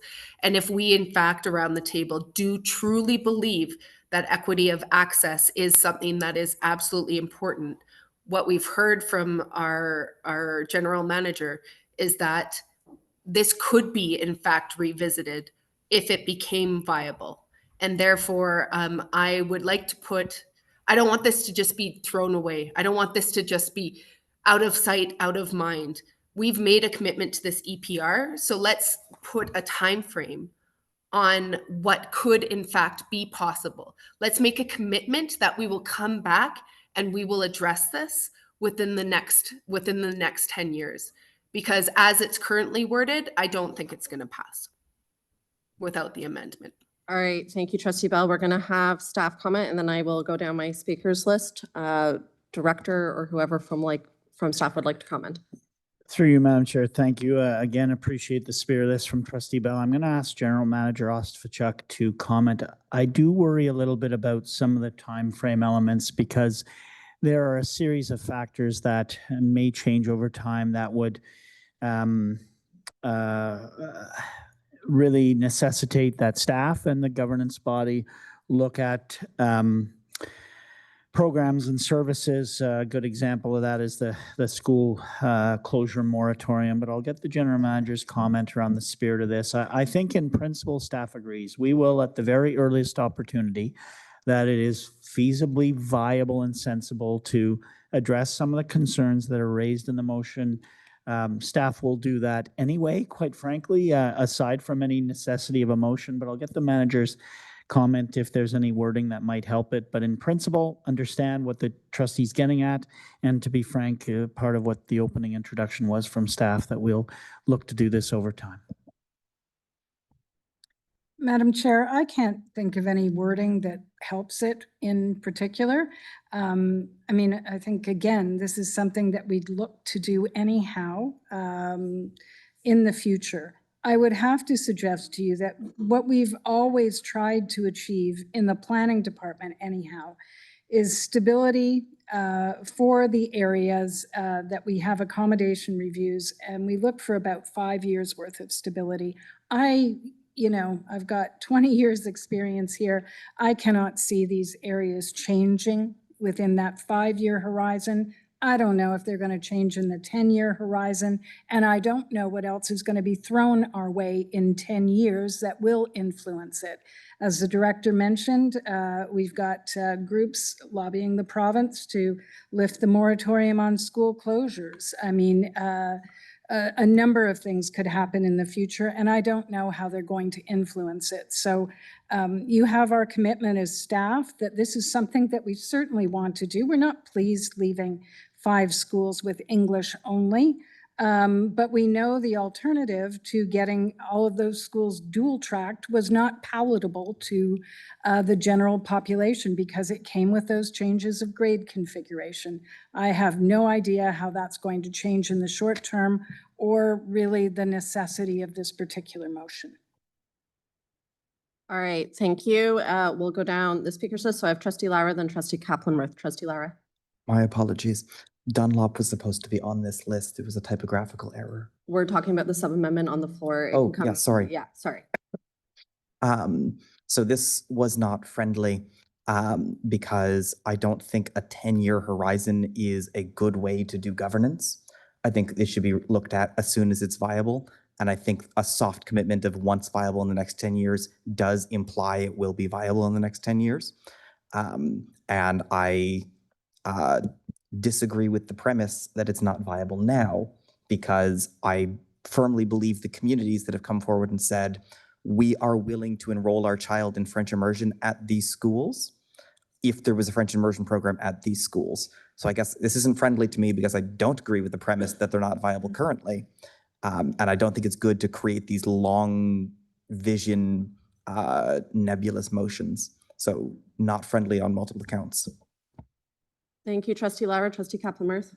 Thank you. Through you, Chair. I similarly would assert that the premise that they're not viable is a false premise based on biases around where we've put resources. Up until now, I can say as a trustee who has visited Arch and Hawthorne with superintendents, with principals, with vice principals, with teachers, with conversations with the families that attend those schools, I've only received a very clear statement from everybody involved that that these schools have been languishing and will continue to languish unless we do something significant, such as, for example, adding French immersion.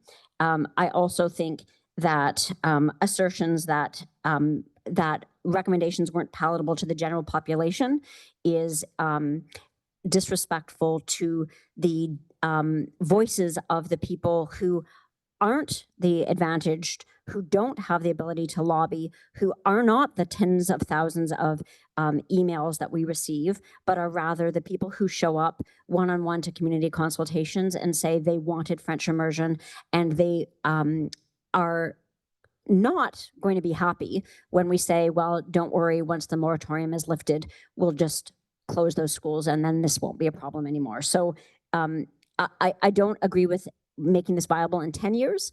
We're supposed to be making it viable now. And that's why we undertook this process.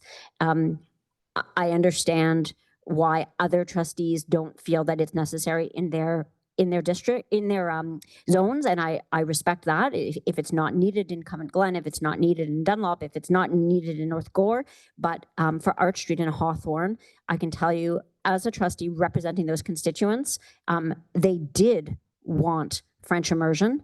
And if we don't think outside of the box and give them the opportunity to show that it could be viable, we can't argue it was never possible. We can only say we never tried. Great, thank you, Trustee Kaplan-Meier. Trustee Bell, it is back to you. Unless there are any other speakers to the sub-amendment, it is back to you for wrap-up. This is a compromise. I highly doubt that this is going to pass, as it did not pass a couple of meetings ago. This gives us a commitment on paper that we will come back to do something that the staff agrees with, that we should come back. And we as Board of Trustees, I think it's upon us to put that marker down that we want this to happen. If this cannot happen right now, well, then we are committed to making it happen once it's possible, once it's viable within the next 10 years. And if we have to wait another 10 years, after 10 years, what are we saying to this population? We're saying, sorry, we couldn't do it this time. Sorry, we couldn't do it within the next 10 years. And then what?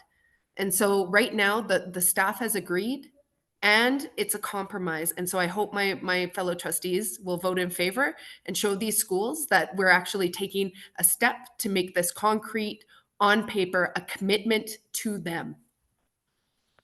All right, thank you, Trustee Bell. So we are voting for the sub-amendment that is on the floor, and we're going to do a roll call vote. So we're not going to do a roll call vote. We are just going to call the vote. I apologize. All right, so all those in favor of adding and removing the words that are on the screen at the bottom, that is 1 in favor. All those opposed, and that is 10 opposed, and then all those abstaining, and that is 1 abstention. All right, so we are now back to the main amendment that is on the floor. So I have Trustee Lara, then I have Trustee Kaplan-Meier, second time speakers for the amendment. Okay, apologies. I have Trustee Lara as second time speaker for the amendment that is on the floor. My apologies. Dunlop was supposed to be on here. I believe it was a typographical error, and I should have point of ordered earlier in the speaking list. Now we're going to have to consider that a sub-amendment. Is this considered friendly? No. No?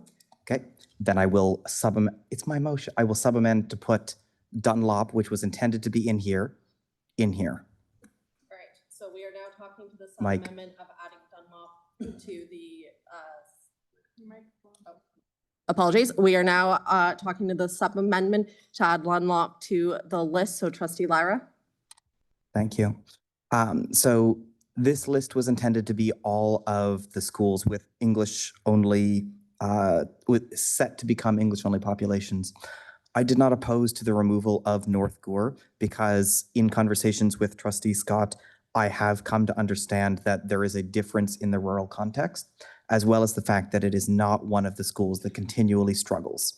I appreciate what she has said in her advocacy for that school. Dunlop is far more similar to the other schools on this list. My intention when moving this was to ensure that all of the schools with where we have English only sites are viable as French immersion sites. All right, thank you, Trustee Lara. I have a speakers list, so Trustee Lee, to the sub-amendment of adding Dunlop, just so we all are on the same page.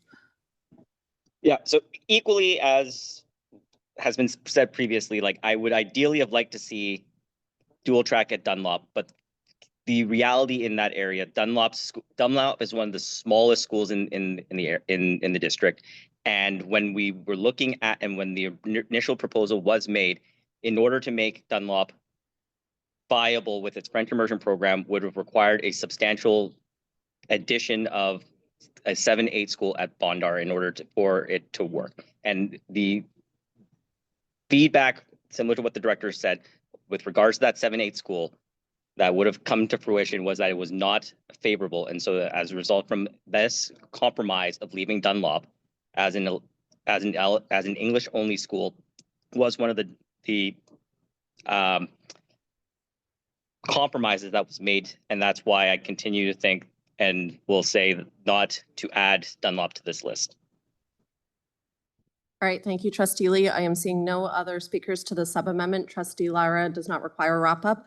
So we are going to vote on adding Dunlop to the programs. All those in favor? All those opposed?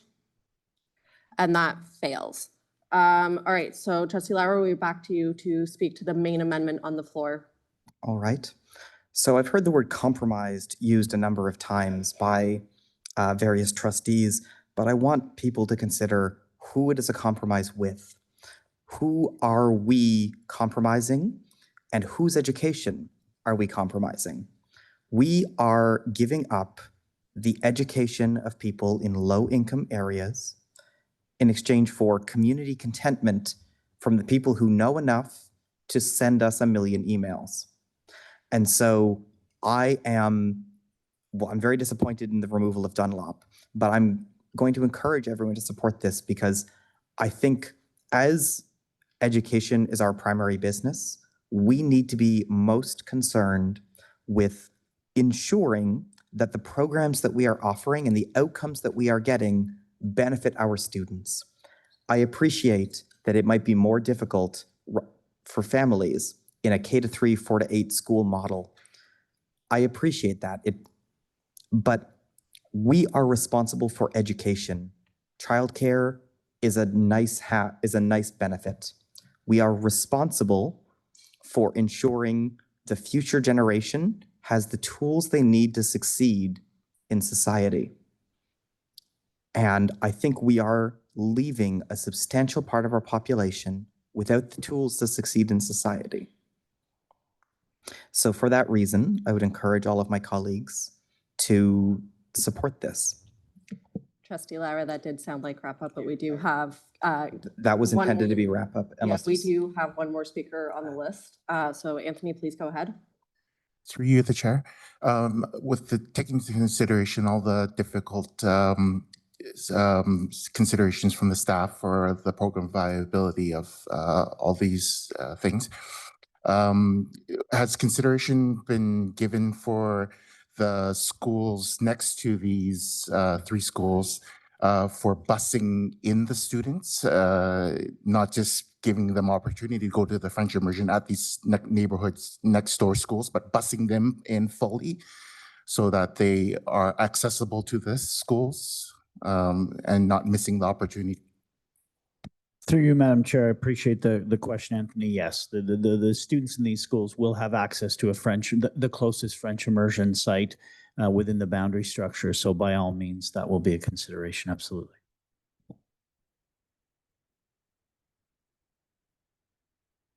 All right, thank you, Anthony. Trustee Kaplan-Murth, to the amendment that's on the floor, correct? Yeah, I wanted to just pick up on that last point having to do with busing of students, because we've already argued that immigrants and newcomers want to go to the school that they can see. We can't have a double standard here where we say that that's true for students who have socioeconomic privilege, but not true for the students who are our most disadvantaged. And our racialized students at Arch Street and Hawthorne deserve just as much to be able to go to Arch Street and Hawthorne for French immersion as any other student deserves to go to any other school for French immersion. To tell those families specifically that if they want to attend a French immersion school, they have to leave their community. They have to leave the population that is familiar, that is their siblings or their neighbors, and go to another school, is putting them in a situation where they may not be as supported, and they may not feel as empowered, basically, to choose French immersion. And we know that because right now that is the case. So how can we possibly argue that it's fine, those kids at Arch Street and Hawthorne can just go off to another school, when right now that is not what is happening? Instead, we're leaving them behind. All right, thank you. Trustee Kaplan-Meier, Trustee Lara, wrap up. No, thank you. Great, thank you, Trustee Lara. We are going to now do a vote for the amendment that is on the floor, and we've asked for a roll call. So Manager, if you can please, General Manager, if you can please go ahead.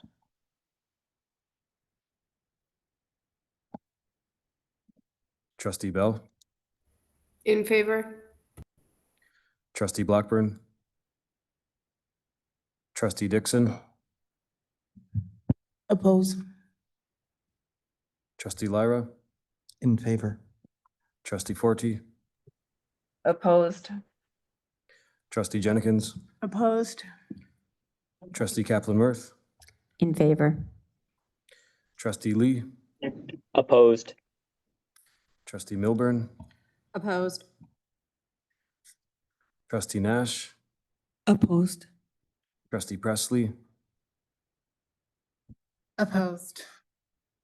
Trustee Scott. Opposed. Less defeated, 9 against, 3 in favor. All right, thank you, everyone. So we are now going back to the main recommendations on the floor. I am going to call a recess until 9 p.m., but just so everyone is aware, the next people on our list are Trustee Kaplan-Meier and then Trustee Nash. I will see everyone back here at 9.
All right, if everyone could please return to their seats, we're going to get started.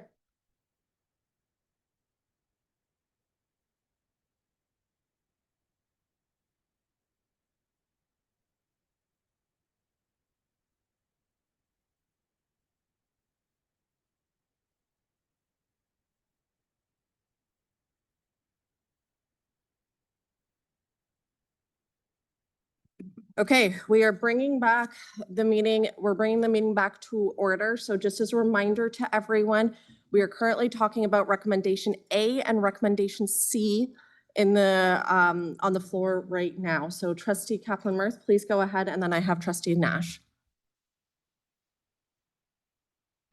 Okay, thank you through you, Chair. So I won't talk about special education right now, but we will talk about it when we go to B. Okay. Correct. That is Perfect. recommendation B. Yeah. Okay, so I have a number of questions, and my first questions will be about the EPR premise and the process. This was supposed to be a call to action to improve quality and accessibility. However, these recommendations fall short of our goals and reinforce rather than address the disparities in our district. So my first question in terms of process is this: where is the disaggregated data to tell us precisely what the most disadvantaged families need and want? When you say A and you say C, tell me where is the data that shows me that this is what the disadvantaged families want? That's my first question. Through you, Madam Chair, the process for the elementary program review, including the elements, the multiple parts of the active community engagement campaign, sought to reach out last spring for input on what would be essentially the proposal, the overarching principles for a program review of this magnitude and this nature. The second part of that active community engagement campaign was the fall feedback once a model had been proposed.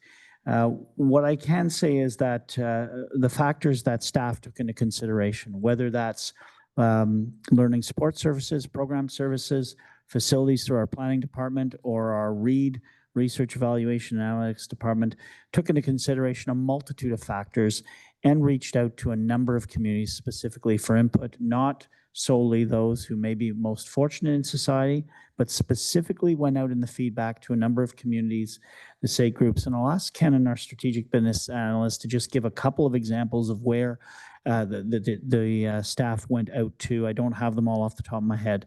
I will say that one of the factors that we looked at is not only our RAISE index that's periodically revised, of course, but some of the data with respect to Stats Canada data on income linked to postal code. Those were factors for consideration.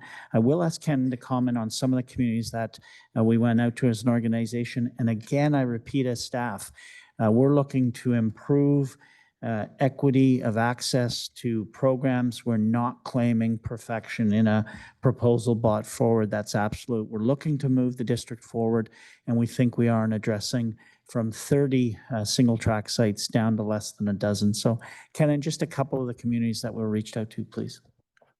Yeah, no problem. And thank you for the question through you, Chair. We, in our fall-winter consultation with the community, which had about 10,500 responses collectively, we increased the number of FACE sessions that we had with our SAIT inquiry communities. If I can be specific, those included Carlton Heights, Carson Grove, Charles H. Hulse, Pinecrest, Queen Mary Street, Robert E. Wilson, and York Street as the communities that we engaged. In particular, we also had instances where certain communities were offered transportation to be able to provide their feedback in the instance that they weren't able to. And so this number of community consultations is an increase from our spring sessions that Director Buffone spoke about in terms of setting the precedent of what we wanted to see, what the community wanted to see effectuated in terms of change within the district. So that doesn't answer my question. Thank you, though. If we had 10,500 responses, but none of it identifies the respondents in a disaggregated way, showing who are our racialized constituents, who are our lower socioeconomic constituents, who are our families who are currently most disadvantaged, then we cannot say with any confidence that we are representing their voices. So I ask again, where's the data that is disaggregated that shows our identified populations having actually said that this is what they want? Through you, Madam Chair, I think in the consultation reports, and you'll look through the links in the report that's provided this evening to some of the consultation sessions, we did disaggregate from those communities what was heard, the specific ones. Again, Ken, correct me if I'm wrong here, but there were sections in those reports that spoke to what we heard from some of our most disadvantaged. What I can speak to here from what I heard specifically with my own ears and saw with my own eyes is a number of members of our more disadvantaged, underprivileged communities speaking to the fact that although none would have been disappointed with French immersion, when we started to talk about splitting students, where one student in grade 2 goes to one school and another goes to another school in grade 4, and many of these parents, guardians, and caregivers don't have the flexibility of working in a hybrid capacity, we got feedback that that was a concern. Again, we were balancing a number of factors that were brought forward, including the struggle for some of them if students were going to be separated in grade configurations at what was considered in those communities still a young age. Not only did they say some of their older kids walked their younger siblings, they walked their younger cousins to school as well. And so that was a consideration. I don't dispute what Trustee Kaplan-Myrth brings forward. Every parent, guardian, caregiver would love every option at their fingertips. We were balancing a series of factors, and that was a major one for those communities.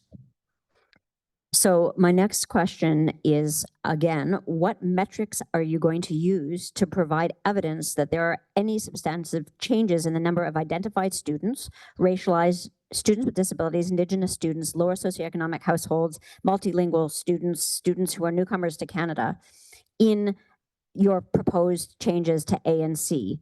You have not demonstrated to us that you have any metrics now that have shown conclusively that we've made any improvements over the last several decades. What are you going to do to show us that these proposed changes are going to make any difference? Through you, Madam Chair, with all due respect, the assumption is absolutely incorrect. I have plenty of data that I've reviewed in my close to 2 years being back that we are not making progress.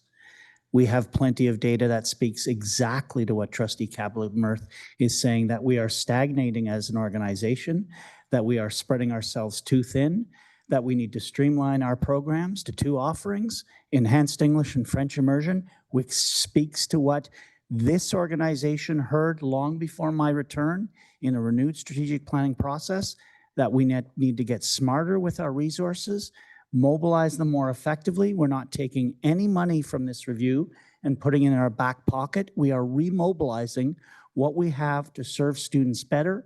When we load schools in multiple tracks, already 2 is a challenge, folks. Some districts don't have this issue. They don't offer immersion. They got a single track and away they go. We're doing 2 and it's stretching us. Doing 3 and 4, you can be assured what Trustee Kaplan-Myrth is bang on. It's correct. We're not making progress, folks. How many times do you need to sit here and tell me every fall, why are we not making progress? We're making change in a recommendations report in front of you to get to the very heart of what you've said, not tonight, but in other contexts. Ms. Director, get to it. And I've got news for you too. The Ministry of Education has asked me to address this on everything from our achievement to our transportation. So what Trustee Kaplan-Myrth is saying is factual. What's not factual is I have plenty of data. We're not making progress, folks. We've got to make some change to see ourselves through to improvement.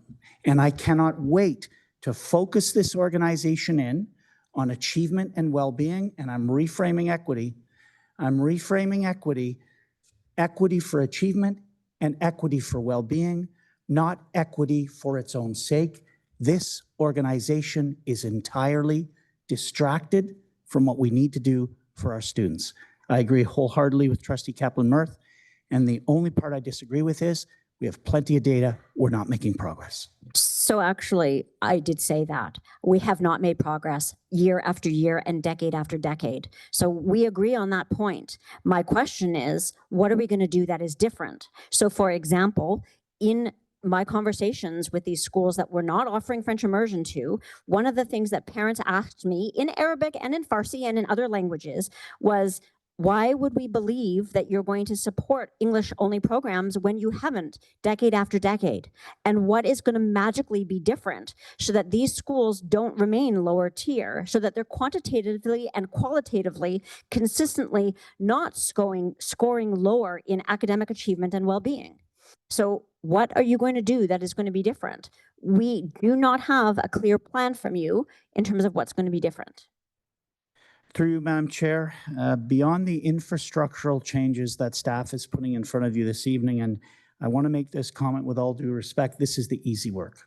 What we're talking about tonight is not the hard work. The hard work is supporting the staff in our schools who are working day in and day out to support our students. We need to, and this is not going to be popular, we need to, once a series of infrastructural changes are put into place, hone our efforts in as staff on achievement and well-being. In the achievement front, just as an example, a renewed look at teaching and learning approaches with a series of, we're trying to manage it to a half a dozen frameworks for learning tied to literacy, numeracy, emerging technologies, including artificial intelligence, social responsibility, and well-being. That's just 5 of the half dozen we're looking at creating to make sure that our staff have a aligned and coherent approach to what they do in the classroom. And it's not just about learning, it's about how we're teaching as well. That especially applies to what Trustee Kaplan-Murphy is talking about when it comes to our most underprivileged or underserved. On the well-being front, we need to continue to coordinate the services for our learners.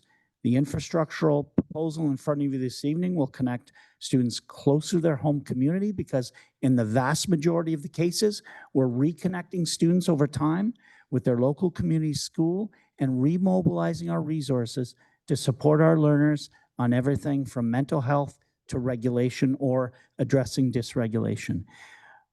What I envision as a director of the district over time is that we'll be bringing forward reports that explain why we're no longer doing things, why we're discontinuing doing these 14 things in order to do these other 3 better, in the spirit of synergy of systemness, alignment and coherence at the system level. By alignment, I mean consistency of the application of our policies, procedures, practices, and protocols. By coherence, I mean the relentless pursuit of a small number of ambitious goals that we all align at. And right now, folks, I'll be honest with you, we're not there. We're not there because we are so distracted by a series of other things happening to us. Staff can barely react in time to address the reactions, never mind get proactive. So in a long-winded way for Trustee Kaplan-Murphy, it's the best question of the night. I can't wait to get to it. We need to realign our infrastructure to get organized in a streamlined capacity and make the best use of our resources so that in principle and in practice, we are showing improvement over time. And everyone at the tables understands we've stagnated on that front. And I will make one final comment. I repeat this. The day I became a superintendent in May of 2010, this was the priority focus, a program review at the elementary level. It's now May of 2025, and at that time, the senior leadership had the wisdom to say, if you don't get to this, the organization's going to hit a wall. We're not going to be able to do things well. We need to put the infrastructure in place, and I expect to be held to showing improvement on achievement and well-being. That's what we need to focus on.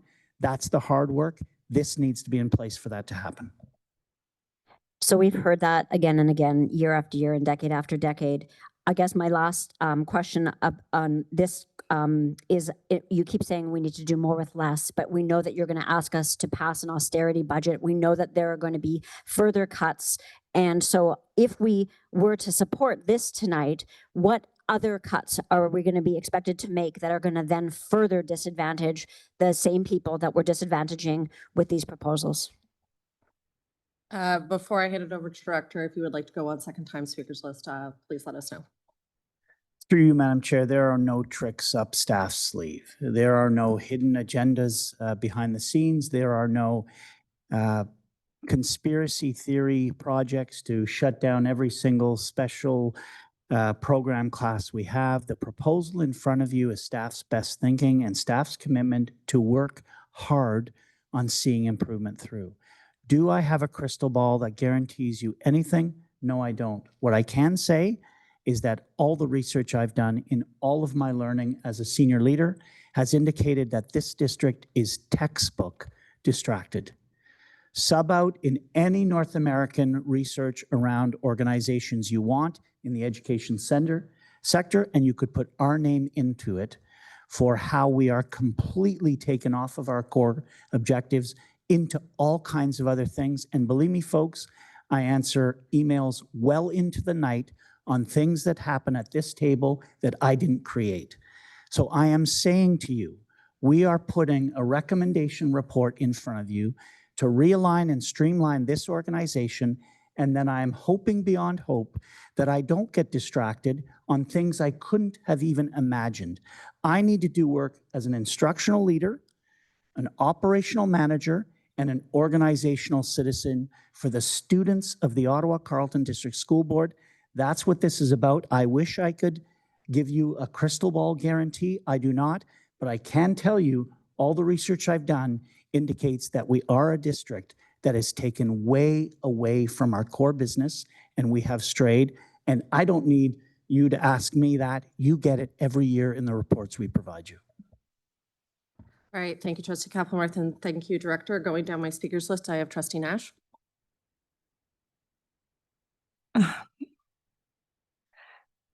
Thank you, Director, for your comments. I'm going to ask the question. Cooperation, teamwork, innovative approaches, balanced student-directed and teacher-directed learning, multi-age groupings, integrated curriculum, family and community-centered school environment, ongoing assessment and evaluation. These are the 7 tenets that were introduced over 30 years ago under the alternative model. I've at every level of the spectrum, from teachers, principals, system principals, superintendents, and yourself, have said these tenets have since become best practices within the OCDBSD schools. Can you give assurance that under new model, these tenets will remain foundational to the OCDSD pedagogy? Through you, Madam Chair, in an era where it's much harder than the past, both fiscally and practically, to release staff for professional learning, what I will commit to is ensuring that our renewed approach to teaching and learning, those frameworks that I spoke to with some underpinnings of universal design for learning, differentiated instruction, experiential learning was a major topic at our Directors Executive Council today, and some inspiring stories of that those tenants will be represented in that work. What I will say there too, and some of the work that is not yet completed, but we're taking the next 15, 16 months to do, and have already started the work thanks to Superintendents Laverne and Stout in both program services and learning support services respectively, as well as other senior staff, is to create that suite of frameworks that we'll all be working from.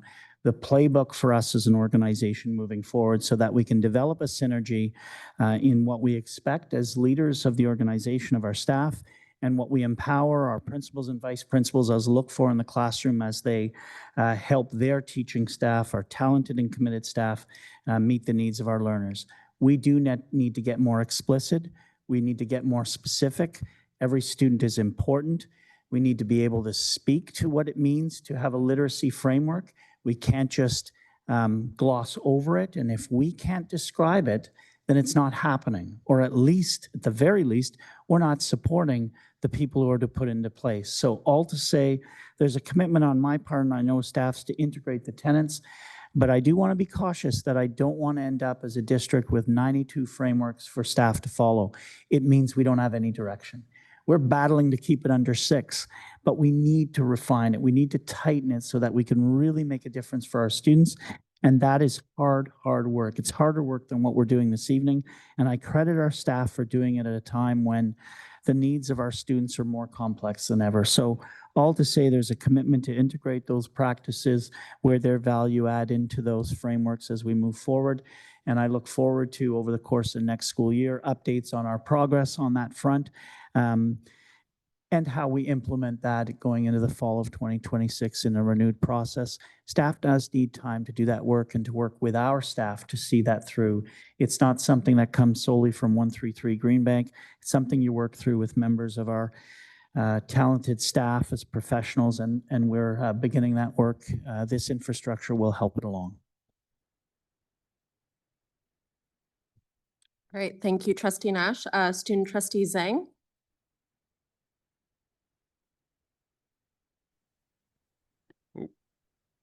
Thank you. Through you, Chair, I would just like to request a recorded vote when the time comes, just so that the votes of the student trustees that are present at the meeting today can be recorded. Thank you, Student Trustee. We will, sorry, one moment. Yes, we will be working through that once the time comes for the vote. Thank you. Anything else, Student Trustee Zhang? No, thank you. Great, thank you. Before I go to second time speakers list, I am going to look to Trustee Presley if she can take the chair, please. Sure, please go ahead. All right, thank you, Trustee Presley. I have two questions and then a few remarks. So my first one is specifically referring to childcare, including the extended day program. Are the concerns or questions that have been raised about childcare different from regular questions about childcare offerings on a yearly basis? Turn that over to our Manager of Extended Day Programs, Julie Sear. Through you, Chair, no.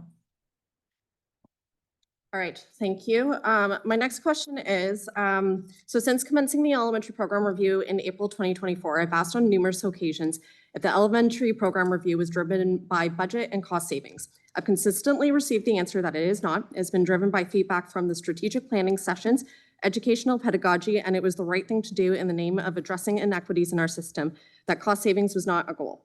Last week, my colleague asked after the director's briefing, which included information on the ministry's financial overview of the district, are we doing this program review because of budgetary concerns? And the response given, in summary, was that the work of the elementary program review does not impact the upcoming school year, rather 2026 to 2027 school year, but does address the structural deficits in our system that will lead to cost savings. Amongst the goals that I've already previously listed, Director, why have we not been upfront with our community that this is one of their goals, whether it's long-term or short-term?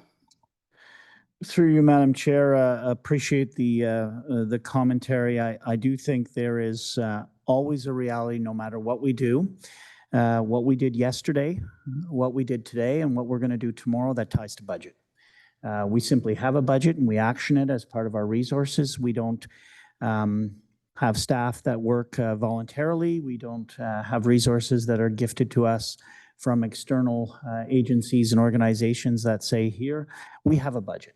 And that's a reality no matter what we do. And to be honest with the table, if we didn't do a thing this evening, we've still got a budget tomorrow that we have to adhere to. So there is nothing we do as an organization that doesn't link in some capacity to the budget. That's just our reality. And that was the reality yesterday, the day before, and it'll be tomorrow and the day after that. What I will say is that the work of the current budgetary deliberations, the annual budgetary process, isn't a direct correlation to the elementary program review because those decisions are for the 2026-2027 school year. But to answer your question, it is the case that the ministry for years, as was raised by trustees earlier, for decades, has spoken to this district about the structural issues that we have, running quad tracks, in essence, at the elementary level, being an impossible reality. And I'll be frank with everyone here, other districts saying to me, I don't know how you possibly do it. How do you actually support students who have needs if you're running 4 different programs? How do you pull that off? How would you even pull off 2? That has been what is an ongoing structural deficit. And that's what the ministry has identified for financial or fiscal investigation, that we've got ongoing structural concerns that cause a problem each and every year within the context of our organization, Don't even get me starting around transportation. That when we look at those formulas that apply in most districts to a single track or at most two, and most districts, second track is for a limited number of students who you have to line up in the morning to get into that program, or you're in a lottery. It's not what we offer across the system. So there is definitely a reality that everything we do ties to budget, but the driver of the elementary program review, you've heard it here tonight at this table, has been equity of access and quality of programming across the system. Budget is always a consideration. It wasn't the driver for the program review. Anything further, Trustee Milburn? Thank you, Trustee Presley. So I can appreciate that answer, Director, and I can appreciate all the work that has gone into the elementary program review. I think it has been much needed and is critical for us to look inwards on ways we can change and evolve. Throughout the consultations, I have said that our messaging about community schools has been a very difficult message to deliver because defining community is very difficult and different to every single person. Also, the goals of standardized programs, as I've mentioned before, similar grade structures throughout our schools and reconfiguring boundaries are in conflict with one another, and there are compromises that needed to be made. There are some areas of this district that heavily value access to French immersion in their schools, and some areas of the district that heavily value a higher grade structure in the schools. This inherently has come in conflict with one another, and this is how we are seeing some inequities throughout this report. I also believe that during the community consultations that one of the underlying drivers or goals of this review was to find cost efficiencies throughout our system. I think our community and honestly us know that, and that was an underlying reason for undertaking this review, and I really wish we would have been more upfront about the driver.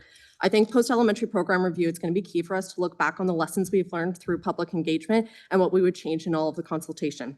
So with that said, I do not think this report is perfect. I think there are some heartbreaking choices we are faced with, including the cancellation, and I want to be clear with that word, cancellation of the alternative program. And that does bring a much needed community to its students. I will say I cannot support the cancellation of both the program and recommendation B with the specialized program classes. However, I do see some very big successes in this report. There are schools within my zone and across the district that will be getting a French immersion program that did not previously have one before. And there are also schools that the students adore that are going to get increased grade structures so they can stay longer in their schools. I have said before that the enemy of good is perfection, and I truly do not want to miss the opportunity to bring some of these wins to our system. To change, we have to start somewhere, and I believe this is a start, but not a finale and addressing inequities. Thank you, and sorry for going over time. Thank you. Chair, back to you. All right, thank you, Trustee Presley. So going down my first time speakers list, I have Trustee Scott, then Trustee Forty. Thank you. I'm glad that you said, Madam Chair, that perfection is sometimes the enemy of good. But in this report overall, it is very comprehensive. It looks at a number of things that the board has previously considered, was reluctant to do, but should have done back in the day. And that includes consideration of phasing out the elementary alternative program. It also includes consideration of our Middle French immersion program, where in many of our schools there are program viability issues because the numbers are so tiny. And that has been one of the things that has plagued us. In terms of special education changes, I think that we have some challenges there to make sure that we are providing adequate service to all of our students. However, in the schools in my area, which is mostly rural, many of those high needs students are staying in their community schools because the specialized program classes are so far away that parents are hesitant to send their kids so far. And frankly, what is happening is that the kids are being well supported in their community local schools. One thing I do regret is that given the school capacity in the Richmond area, where Richmond Public School is a small school, it has been necessary for staff to propose dividing the village of Richmond and sending some of the students to Goulburn Middle School while keeping others at Richmond Public and dual tracking in both cases for all of the students. but it does bring the Richmond students and the Richmond area students into 2 schools instead of 3 or 4 schools. And it makes it sensible given the ongoing growth in Richmond, where Richmond Public would soon be so far over capacity as to be impossible to manage. This I hope will result in the longer term in a new school in Richmond. But in the meantime, that is not a happy thought for many families. But when I look at the greater good that's going to come about as a result of most of the changes that are proposed in these recommendations, I have to say congratulations to staff for listening to so many of our families and for doing the hard work to put this all together, especially planning, because that was surely a huge amount of work to sort out all of the possible changes that would need to be made. However, I do think this is something that is necessary to do, and we will be able to focus then on, as the director has suggested, student learning and well-being. Thank you. Thank you, Trustee Scott. Trustee Forte. I want to comment on recommendation B, so I think I'm speaking out of line right now. Correct. We are on recommendation A and C. Yeah. So you would like to be removed from the speakers list, just to confirm. Okay. So we are entering second time speakers list. So I have Trustee Presley, then Trustee Lara, then Trustee Kaplan-Worth. Oh, I apologize. We have first time speaker. We have Trustee Blackburn. Okay. We will put you after those. So Trustee Presley, Trustee Lara, then Trustee Kaplan-Worth. Thank you, Madam Chair, through you. I really appreciate everyone being here tonight, and I'm going to take this time to speak about the alternative program. I have, 8, 9, 10 years of personal experience going through the alternative program. I may be one of the only people in this room, other than our guests in the gallery, who have experienced the program firsthand. Oh, okay, and Trustee Kaplan-Worth too, all right. And I also currently have a child who's enrolled in the program, and I have 5 years of experience with him going through that program. I'm asking us all to vote no on the current recommendations for the EPR, not to vote it down in future, but for right now, so that our district has an opportunity to thoughtfully evaluate the alternative program. And it's a program that reflects the very values that our district aims to champion: learning, well-being, and social responsibility. Alternative is not just another stream. It is a proven student-centered, inquiry-based model that works. We've heard this not just from a few, but from hundreds of families and community members who have written, delegated, and shared stories of transformation. As one parent put it, the alternative program gave our daughter her life back. She smiles again. She wants to learn again. In a system that's increasingly facing rising student anxiety, disconnection, and trauma, the alternative program offers something essential: relationship-based, identity-affirming spaces where students not only feel safe, but feel like they belong, and that translates into improved academic success. The alternative program doesn't serve the most privileged. It disproportionately supports more students who are neurodivergent, racialized, 2S LGBTQIA+, and facing mental health challenges than any of our own programs, as evidenced by our own data. This program is not a boutique option. It's a frontline equity intervention. Canceling it would send a devastating message to the very students our strategic goals are meant to serve. Some may argue that the program is costly, but the facts tell a different story. The program is funded through the same per pupil formula as every other program that we offer. Its class sizes and staffing allocations are standard. And while some may point to transportation, the costs for that are negligible. And to my understanding, transportation savings cannot be reallocated elsewhere. But more importantly, what is the cost to us of not supporting these learners? We risk more crisis referrals, more classroom safety incidents, more disengagement, and more students leaving the public system altogether, which means we lose that funding too. These outcomes carry significant human and financial costs. The alternative program prevents them. It protects trust, both in learning and in public education within our communities. I know I'm going to go over time, but I have like one more paragraph to go. The program is more than a placement. It is a vision of what inclusive, trauma-informed education can look like. To eliminate it now would not be an act of equity or fiscal prudence. It would be an act of abandonment. Trustees, this is our moment to lead not only with compassion, but with good governance, to match fiscal responsibility with moral responsibility. Good governance means listening, learning, and acting with integrity, especially when it matters most. Please choose courage, choose care, and choose to retain and strengthen the alternative program. Thank you. Thank you, Trustee Presley. Trustee Lara? Thanks. So I am not so foolish as to believe this entire review is bad. There are many good things contained in the elementary program review. I am a strong proponent of flexible entry. It means that students who need a chance to get a foundation in English still have an opportunity to take French. I believe in active transportation. This proposal has more students walking and fewer students on buses, fewer minutes on buses. It creates cohort coherence. It means that students who go to elementary school together will go to middle school together, will go to high school together. That makes a lot of sense to me. It's a benefit. We see the inclusion of French immersion at some of not only the neediest schools in my zone, but the neediest schools in the city. York, Queen Elizabeth, Queen Mary, and Robert E. Wilson all get early French immersion programs. Rockcliffe Park gets a 7-8 program they've been desperately looking for a number of years. All of these are good things. There are things I was less fond about in this review, but that I could live with.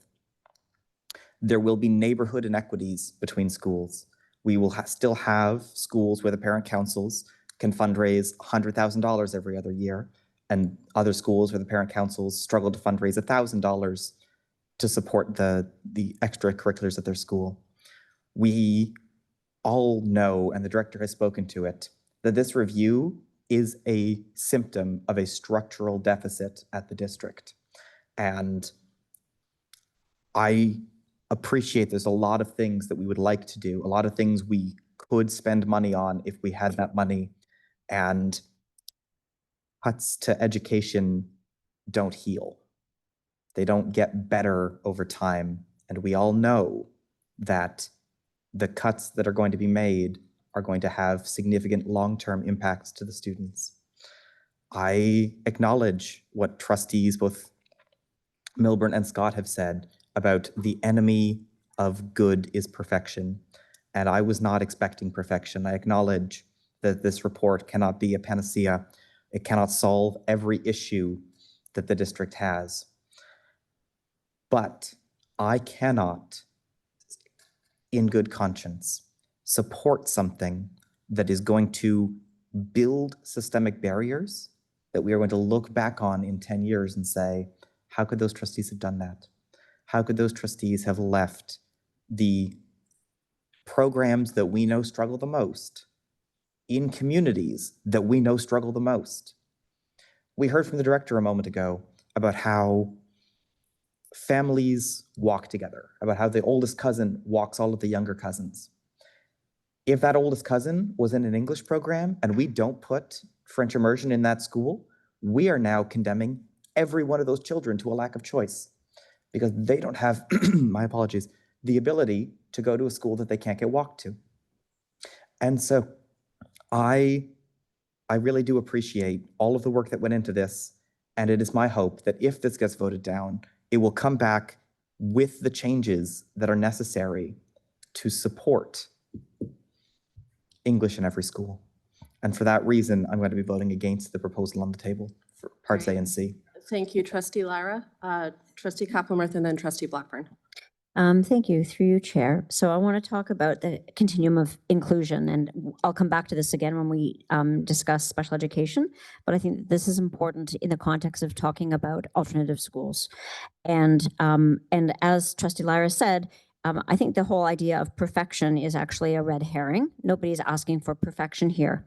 But as a parent, as a physician, and as a trustee, I cannot condone shutting down programs that serve populations that are already struggling.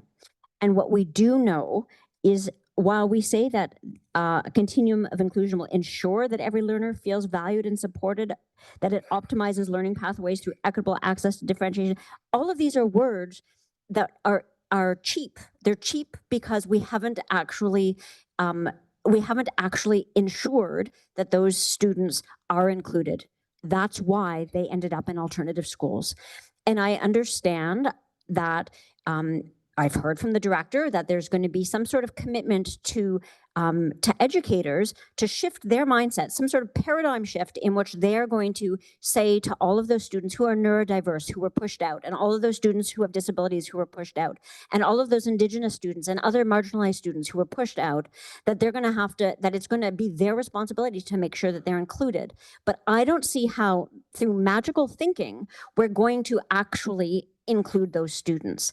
And if we don't have alternative schools, I know that those students who have historically been excluded, including our own children, including many of my own patients who have disabilities, who are Indigenous, who are neurodiverse, and many of my constituents who go to Lady Evelyn, who go to Riverview, those kids would have fallen through the cracks. They would not have been excluded. So my question is, what is going to magically change just because we pass something like this? What's going to magically change to shift that environment enough that those students are actually going to be included? Through you, Madam Chair, I had the privilege, the honor of being a director of a district for 6.5 years prior to my return to Ottawa Carleton. Felt like 6.5 days. Truly, it was a wonderful experience, as wonderful as this one is, truly, despite the challenges of our conversations day in and day out as a senior staff and, of course, with the governance body. What I learned in that experience was how important mindsets were, how important the organizational culture is. I can tell you firsthand, in that district, there is no such thing as an SPC. It does not exist. There is no specialized program class. You handle the students who walk in your door as a school community. You know, Trustee Kaplan-Myrth, I understand the desire to have assurances, guarantees, you know, some kind of a magic manifesto that guarantees everything. I don't have it, I won't be giving it to you, and I won't be promising it to you. What I will say is that if we continue to perpetuate the ability to simply move students out of those communities somewhere else, we will never get to that mindset and organizational culture change that we desperately need. I'm not disputing that some system program classes are not needed, and in that district, there was a real desire to have some, to create some. Autism was a good example of some that were starting to be formed, but there was no mental thinking that this kid here better served way over there. Again, I'm not disputing that there needs to be a continuum of that, but we won't get to it if we actually increase or perpetuate or promote this kind of segregation out of students from one spot to another. And as a final comment, in spite of the advocacy, which I really respect around MFI, around alternative, if you look back, you don't need to believe me, go back to the links in the reports. There were plenty of concerns raised with the alternative program prior to any indication of a discontinuation. This was never in the feedback from the renewed strategic planning process in the spring and the winter of 2023 that was some magnificence. Again, I respect the tenants. I think they're of value. I think the alternative, ASAC as a committee is wonderful people. I think these are beautiful school communities, but this wasn't a magical program without concerns to go along with strengths. I know that that perspective changes when a program comes under discussion for discontinuation. Go back to those reports and you will read some of the concerns raised in the alternative setting, in addition to some of the strengths raised. What I'm trying to say here is that it wasn't a program of perfection in itself, maybe the wrong word for tonight, I'll pick another word, but that there were concerns raised there too, like there were in other programs when the discussion wasn't about discontinuation, when the discussion was just about feedback on programs. So I will say that, I will commit staff's assurance that we will work as hard as we can for our students, our staff, and our school communities, but that we will need to work hard to make change. We need some infrastructural change technically, and we need some adaptive change in our approach to how we handle students. Because if we don't, we will perpetuate this notion that whenever there's a conflict, and I'm sorry to say this, folks, but I've heard it repeatedly around alternative, that there was some issue at the home school and therefore a student had to head over here and now it became magically wonderful when an issue should have been resolved at the home school. I can buy an argument around a particular tenant, so be it.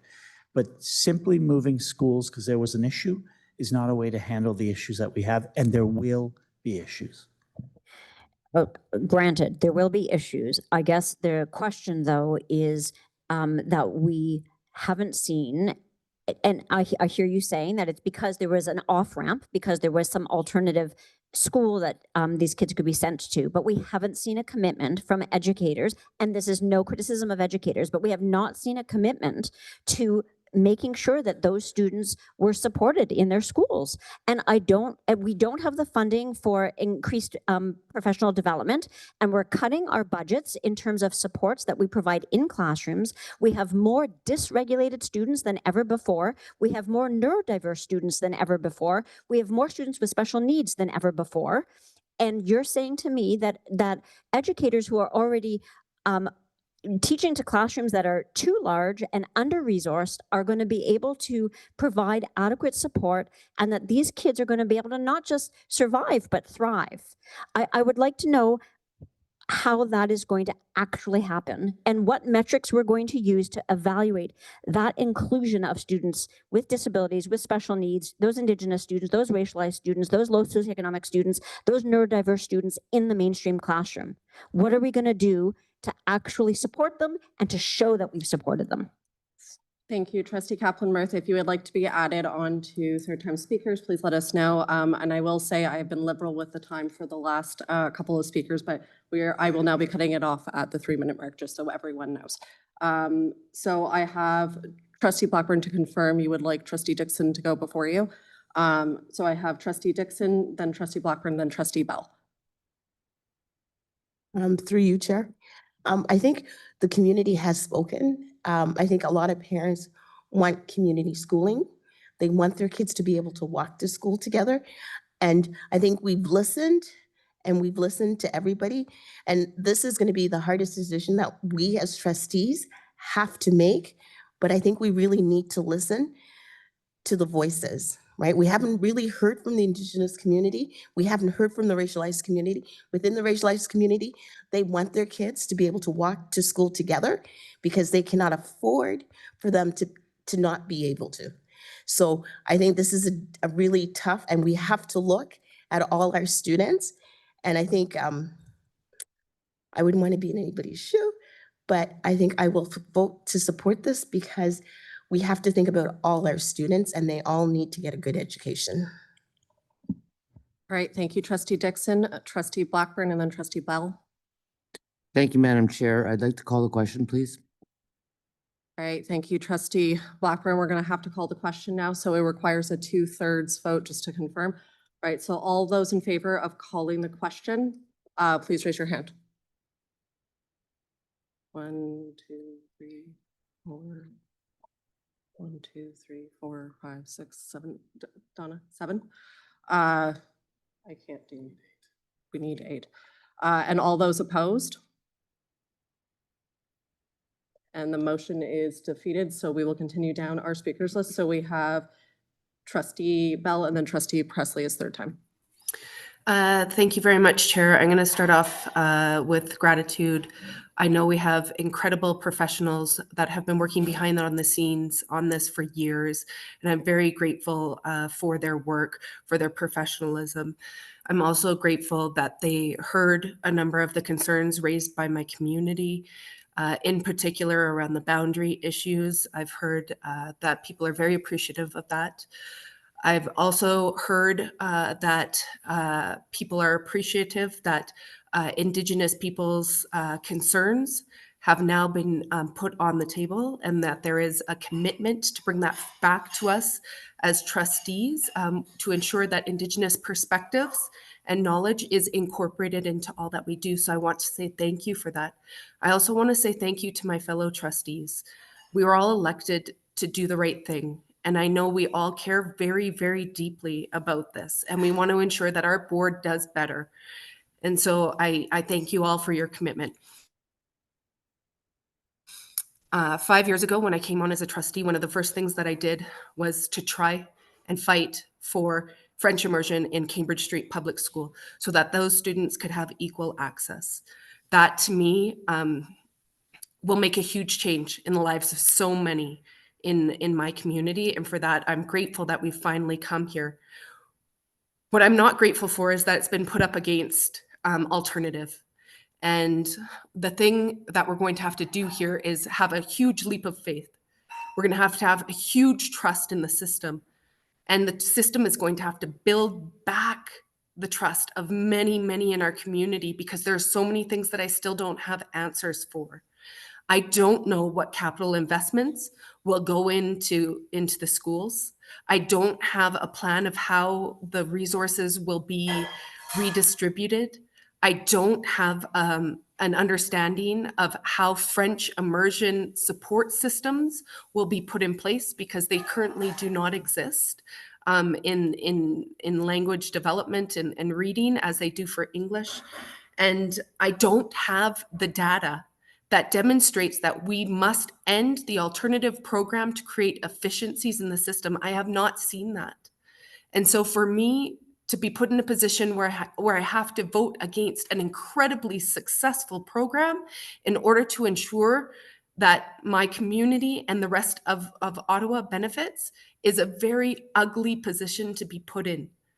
I don't have the data to show me that that has to be done, but I just want to say I appreciate the work that has gone into this, and I really hope that the province is going to step up and start to adequately fund it, because from what I can see right now and from the conversations we've had, we don't have the adequate finances currently, nor do we have them for what we are proposing in the future, and that's up to the province. Great, thank you, Trustee Bell. I have second time speaker, Trustee Blackburn, and then third time speaker, Trustee Presley. Trustee Blackburn, please go ahead. Thank you, Madam Chair. And just for clarification, the reason why I called the question is because most of my colleagues had spoken more than once. We've been debating this a long time, and I know that there's people very anxious for us to be talking about the special program classes, which is Part B, and I'd be very sad if we don't give that the due diligence discussion that it deserves.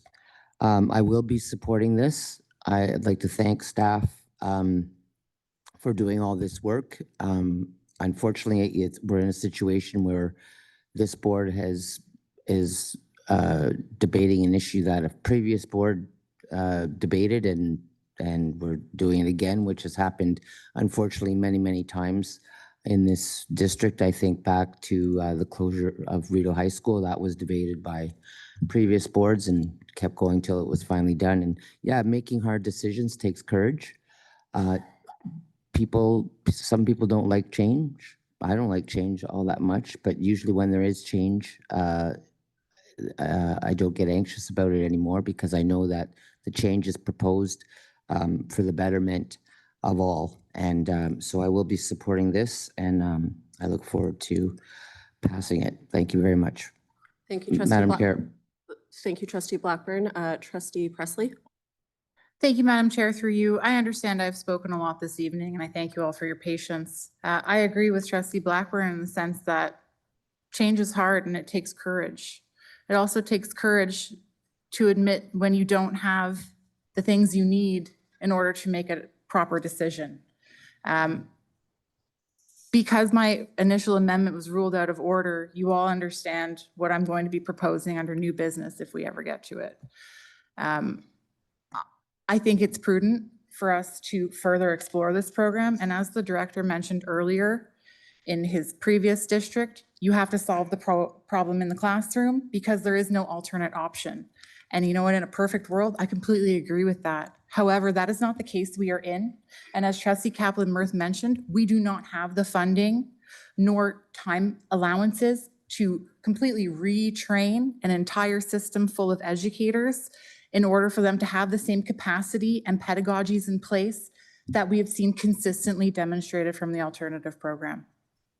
Okay, I'm going to keep it short because I know everyone's tired.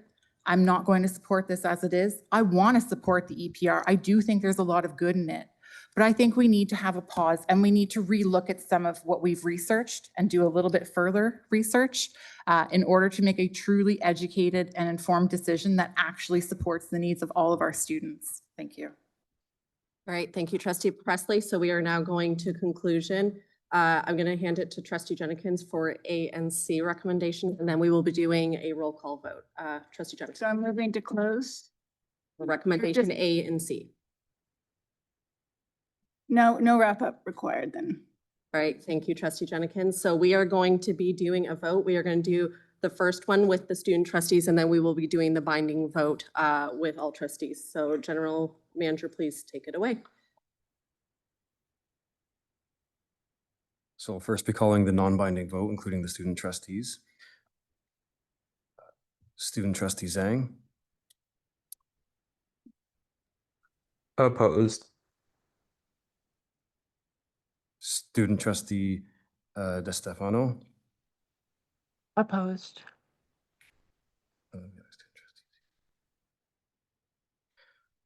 and is student trustee Savance Nathan here? I don't believe she was in attendance. No, absent. Trustee Bell, In favor.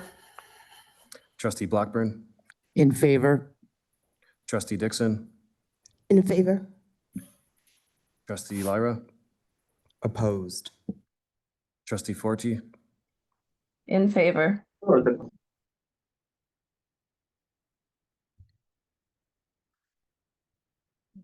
trustee Jenkins, In favor. trustee Kaplan Mirth, Opposed. trustee Lee, In favor. trustee Milburn, In favor. trustee Nash, In favor? trustee Presley, Opposed. trustee Scott.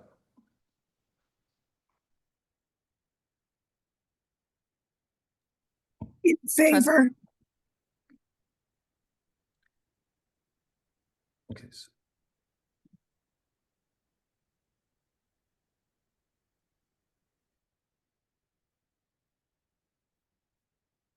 So the non-binding vote has 9 in favor, 3 opposed, 5 opposed, including the student trustees. And I will now be calling the binding vote with just the 12 trustees. Trustee Bell, In favor. trustee Blackburn, In favor? trustee Dixon, In favor? trustee Evans, Lyra Evans, Opposed. trustee Forty, In favor? trustee Jenkins, In favor. trustee Kaplan Mirth, Opposed. trustee Lee, In favor. trustee Milburn, In favor. trustee Nash, In favor? trustee Presley, Opposed. and trustee Scott. In favor? The motion carries 9 in favor, 3 opposed. All right, we are now moving on to the second, to recommendation B. If we can have the recommendation on the screen, please.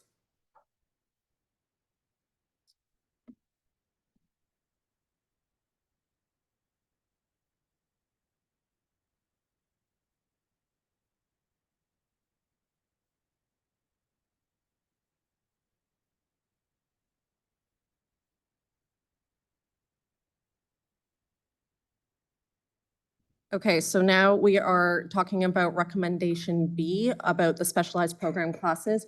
Trustee Jenkins for introduction. Thank you, Chair.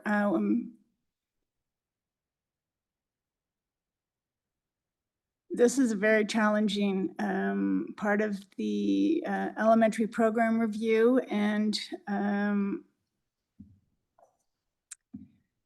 a little bit lost for words here. I look forward to a discussion with my trustees, colleagues and staff, and hopefully we can come to a decision that satisfies our students and our families. Thank you. Great, thank you, trustee Jennings. Going down my speakers list, I have trustee Lyra, and then I have trustee Kaplan-Murphy, and then I have trustee Bell. All right, I'll be brief. The history of special education is that institutions have historically told families and individuals what is in their best interests. We heard from our special education committee that they do not believe that these are in the best interests of their families. We heard loud and clear from those families that they do not believe that the removal of these classes is in the best interest of these families. And so for those reasons, I will not be supporting the removal of these program classes. I have received no reassurances that the removal of these classes will allow us to provide adequate support to the individuals who are currently, or the individuals who would be in these classes in the future. And the removal of these classes does not provide us with the resourcing necessary to support those students in an integrated setting. And so I would encourage all of my colleagues to seriously consider whether or not this really does serve the best interests of students with special education, or if this is solely in the best interests of the district's budget. Thank you. Thank you, trustee Lyra. So trustee Kaplan-Murphy, please. Thank you. So as I sit on SEAC, I promised SEAC that I would remind everybody, but trustee Lyra has just reminded everybody that SEAC was urging us to vote against these cuts. The recommendation now is to cut 26 special education programs. Now, I have a series of questions and I'll be put on the speaker's list if I get to the bottom of this, please. But originally we were arguing that we had to cut 39 programs and then we reduced to the proposed 26 programs. So question number one is, what changed that led to the revised recommendations? If they were evidence-based recommendations in the first place, why are the learning needs and resources for those students now something different from what you proposed originally? Was it something about lobbying or was it something evidence-based? That's my first question. Thank you. Through you, Madam Chair. Like just about every decision staff faces and brings forward to the Board of Trustees, that I know full well that the Board of Trustees faces as well. There's never a binary answer to that. It's never a black and white. It's never just do this, don't do that. It's always on a continuum of a multifaceted approach, weighing the factors to the best of staff's ability and our professional judgment each and every time out. I do know that when we had the discussion around including specialized program classes as part of the elementary program review, we looked at a lot of data for students who didn't enter a specialized program class, but really had essentially the profile or met the criteria, just didn't, either their parents didn't select it or didn't choose it, and looked at the learning trajectory.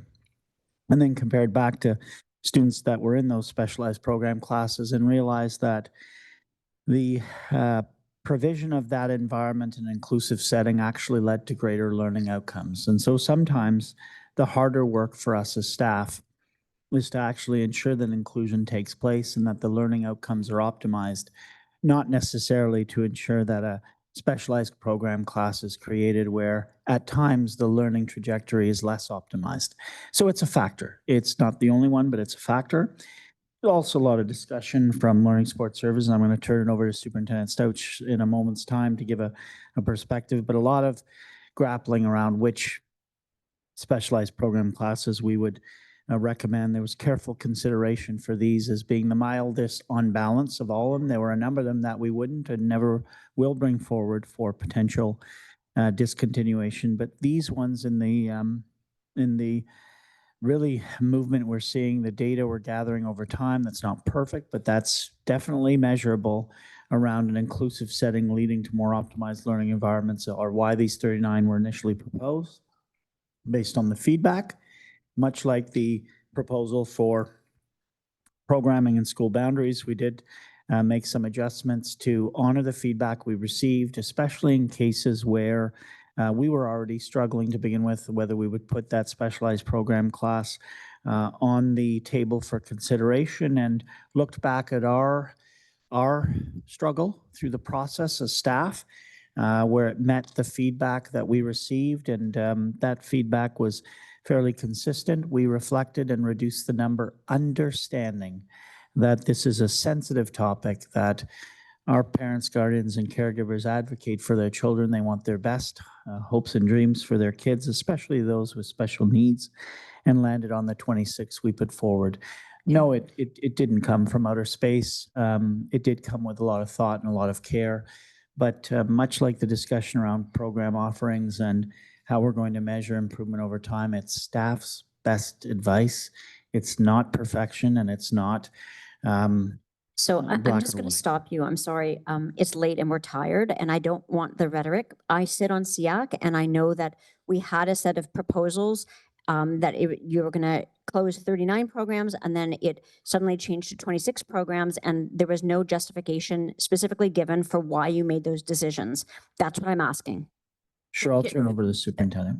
Thank you, Trustee Kaplan-Meier. I also, I appreciate that we're all tired. We can let the director finish, but then I also believe that because we're talking about the SEAC recommendation, you probably want it on the screen, the latest one that they have brought forward, so that we can all see what the recommendation is, correct? Sure. Yep. You can put that on the screen. Yes. And I'll turn over to Superintendent Stout.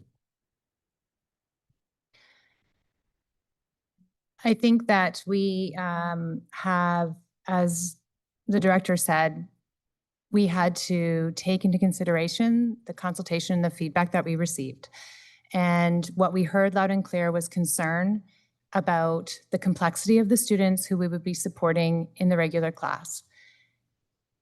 It doesn't change the core ideas and fundamental practices that we believe we do need to address and shift in terms of our current mindset around how we support students with special education needs.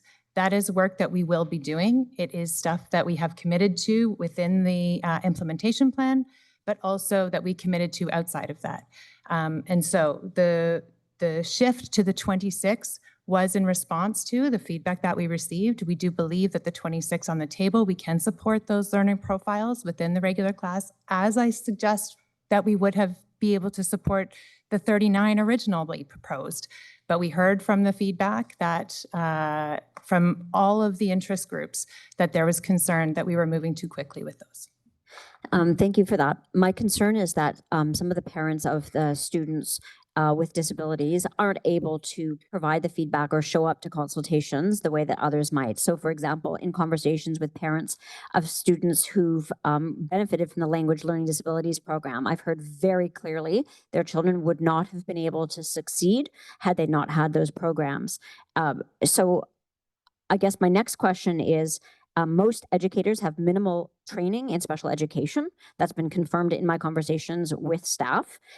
We have reduced funds for professional development, as I've said, and reduced funds for replacement costs of teachers who seek special professional development. We also are proposing cuts to speech language pathology, psychology, social work, and learning, other learning supports. So how are teachers going to meet the specific needs of students with disabilities who are currently served by those specialized programs that we're proposing to cut?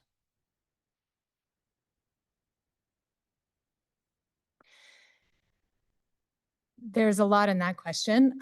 So how are we going to support students in that are of the profile of the classes that we are going to cut is by looking at redirecting the resources that go to the application process to those classrooms. So for example, very concretely, looking at the allocation of speech language pathologists that support in our LLD program or our LDSIP program, and how those resources can be distributed to support in classrooms.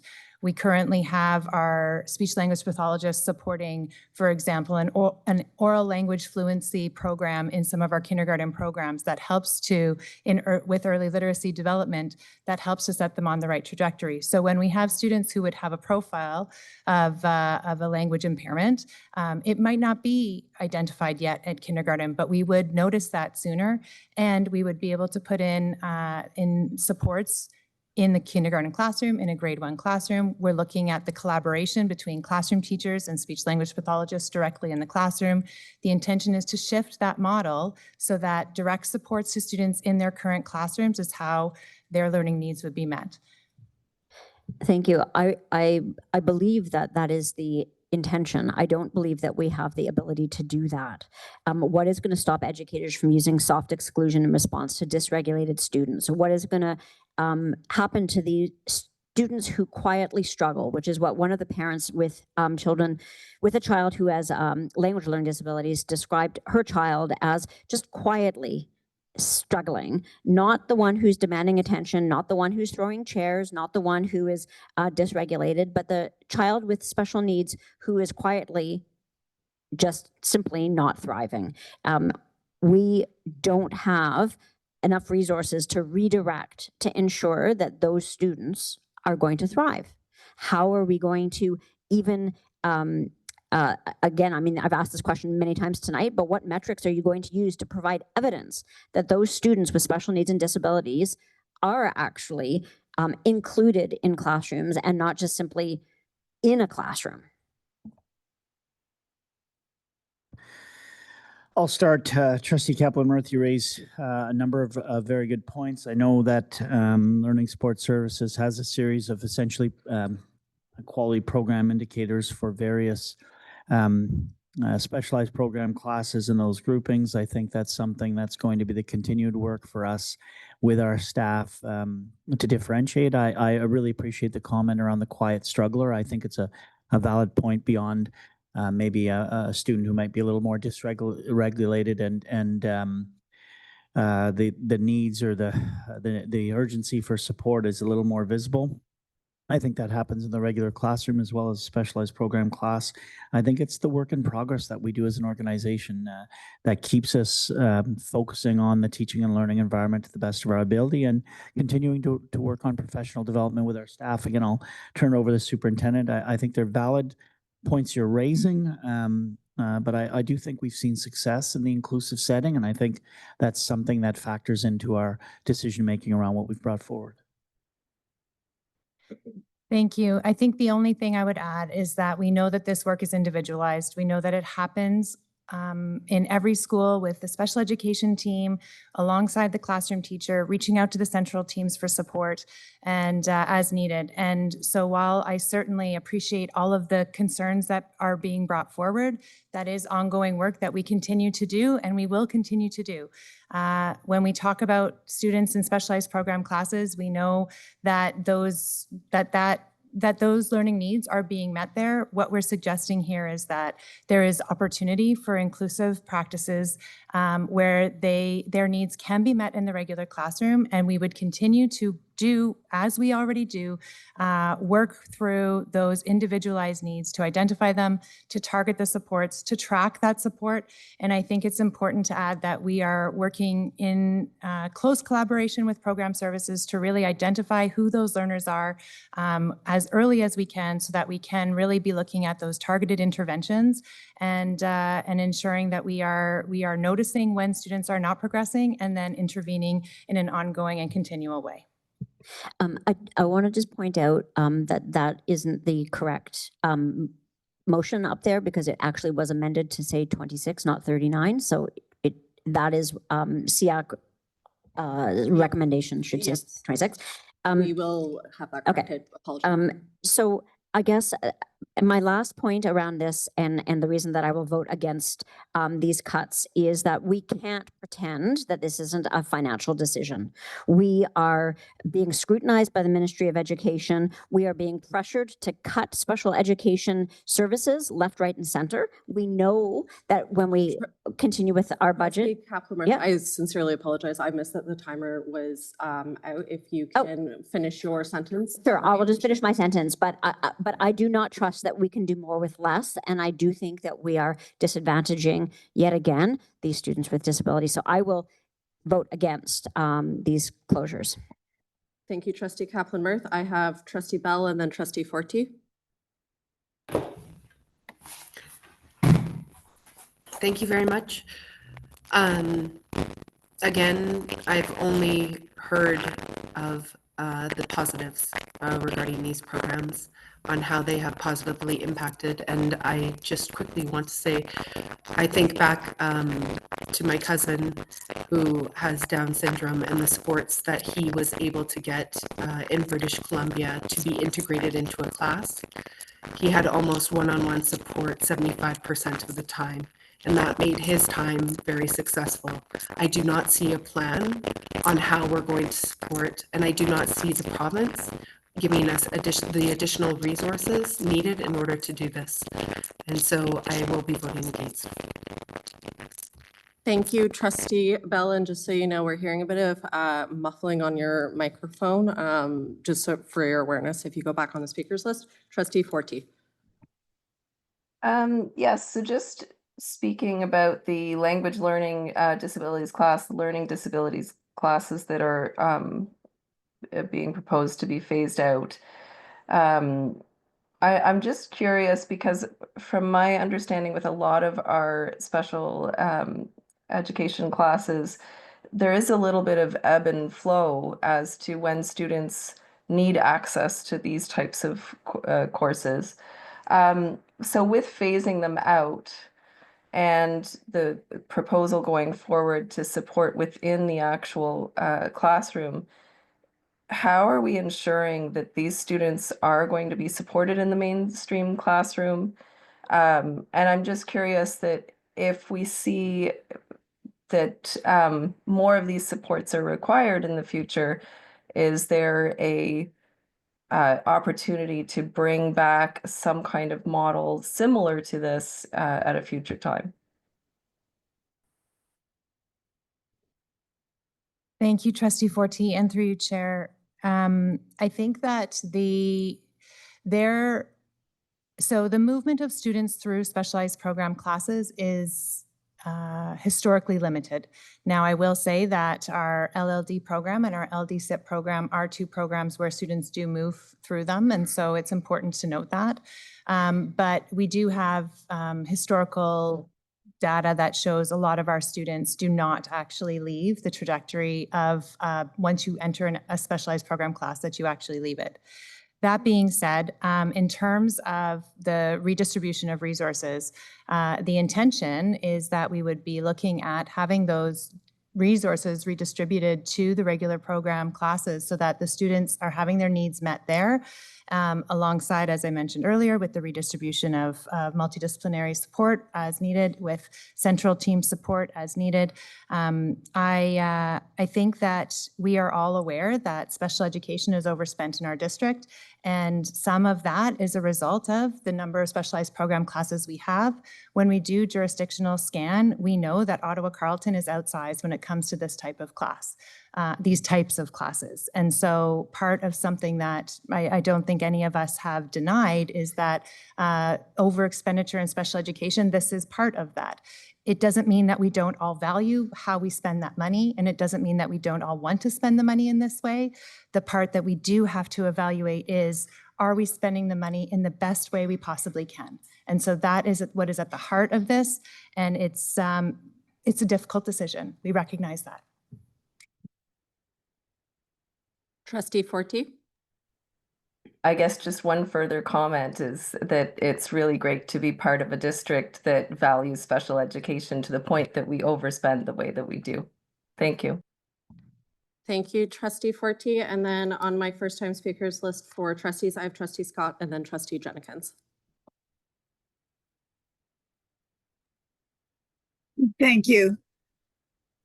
I am not totally convinced that we will not be able to support these students in a regular classroom. When I visit the rural schools in my area, I see support for high needs students with learning disabilities like these being supported and included in their schools every day.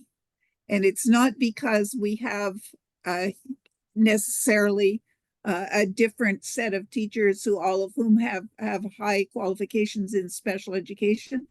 It's because they are treated as part of the community, and the supports are provided to them within the school through the classroom teacher, through the learning support teacher in the school, through the learning resource teacher, and through our itinerant professionals like speech language pathologists and others. The LD-SIP students are integrated for a large part of the day in any event, and they seem to be doing pretty well during their integrated sessions. And in terms of the language learning disabilities, again, we haven't always basically said, yes, if you have an LLD, you should be in the class for basically forever. There was a time when we actually only ran LLD classes up to about grade 3, after which we expected the students either to be served in a regular LD class or in a regular classroom, depending on where the student was and what their individual needs were. And I think that's the key to all of this, is that teachers need to be paying attention to individual needs. And I know that teachers are very capable of doing that. So I will be supporting this. Thank you. All right, thank you, Trustee Scott. Trustee Jennings. Thank you, Chair. Now that I've found my words, you know, I sit here tonight as a trustee, but I'm also a parent of a special needs son who's actually an adult. And I reflect back on my years as, you know, when he was a young child, advocating on behalf of his needs so that he could reach the very best potential that he could possibly be. And a superintendent once said to me that school is 50% social and 50% academic. And what I mean by social is it allows for the opportunity for the child, the student, to build communication skills. It promotes that emotional regulation, and it fosters relationships. And from the academic perspective, it helps develop independence, because what you're looking for is down the road. How is my child going to be prepared for life beyond school? And I'm concerned when you were suggesting that we're going to be removing the primary learning programs, because that is exactly when we need them at most, the primary or the junior, when we need to in the beginning, start building on structure and start supporting our students. And I can't support this because, just from my own personal experience, I know how much my child needed that support. And surviving in a regular classroom, even with an EA sitting beside you, my child did not do well. He needed an environment that was inclusive, that built on his personal strengths. So I don't see how a child can survive or thrive in a regular classroom. So I will not be supporting this. Thank you, Trustee Jennings. So I have one community member on our speakers list. So Stephen, we will go to you, and then I have no other speakers to this item, so we will be handing it over to Trustee Jennings for, oh, I'm sorry, we have Stephen, and then we have Anthony, and then I will be handing it over to Trustee Jennings. We will then do a non-binding roll call, a roll call vote, and then we will take the 10:30 vote. So Stephen, please go ahead. Thank you, and through you, Chair. I do want to thank everybody for all their efforts in a really, really difficult situation. Educators, I'm speaking on behalf of our 3,500 members who are working hard in classrooms, trying to do more with less every day. Tomorrow they'll be walking in along with their students, trying to find ways for people to go home at the end of the day feeling fulfilled, feeling like they're part of a community. And I know community's been a big part of what we've been talking about.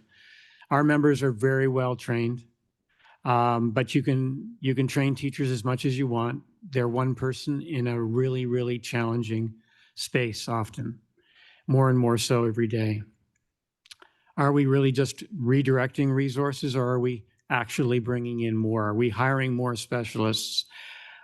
This idea that we're just redistributing what is already lacking is a concern for our members. Yeah, you say we're looking how we can support students. We need to know now what the plan is for supporting students. Not knowing is meaning that we're assuming that the system is going to do it. That's concerning. The result we know is more violence, dysregulation, there's a lot of fear. And we know that no one functions successfully when they're fearful, anxious, and exhausted. 14 fewer EAs in the system, we've heard that. That is extremely concerning. Let's be reminded that every dollar we invest in public education gets an average of a $7 return. If we want to talk about money and bottom lines, that's the truth. We've never allowed that, the time to see how the investments can really bring about transformation. And that's very concerning. And I'm not blaming anybody in this space. I'm just saying that that's the reality of short terms that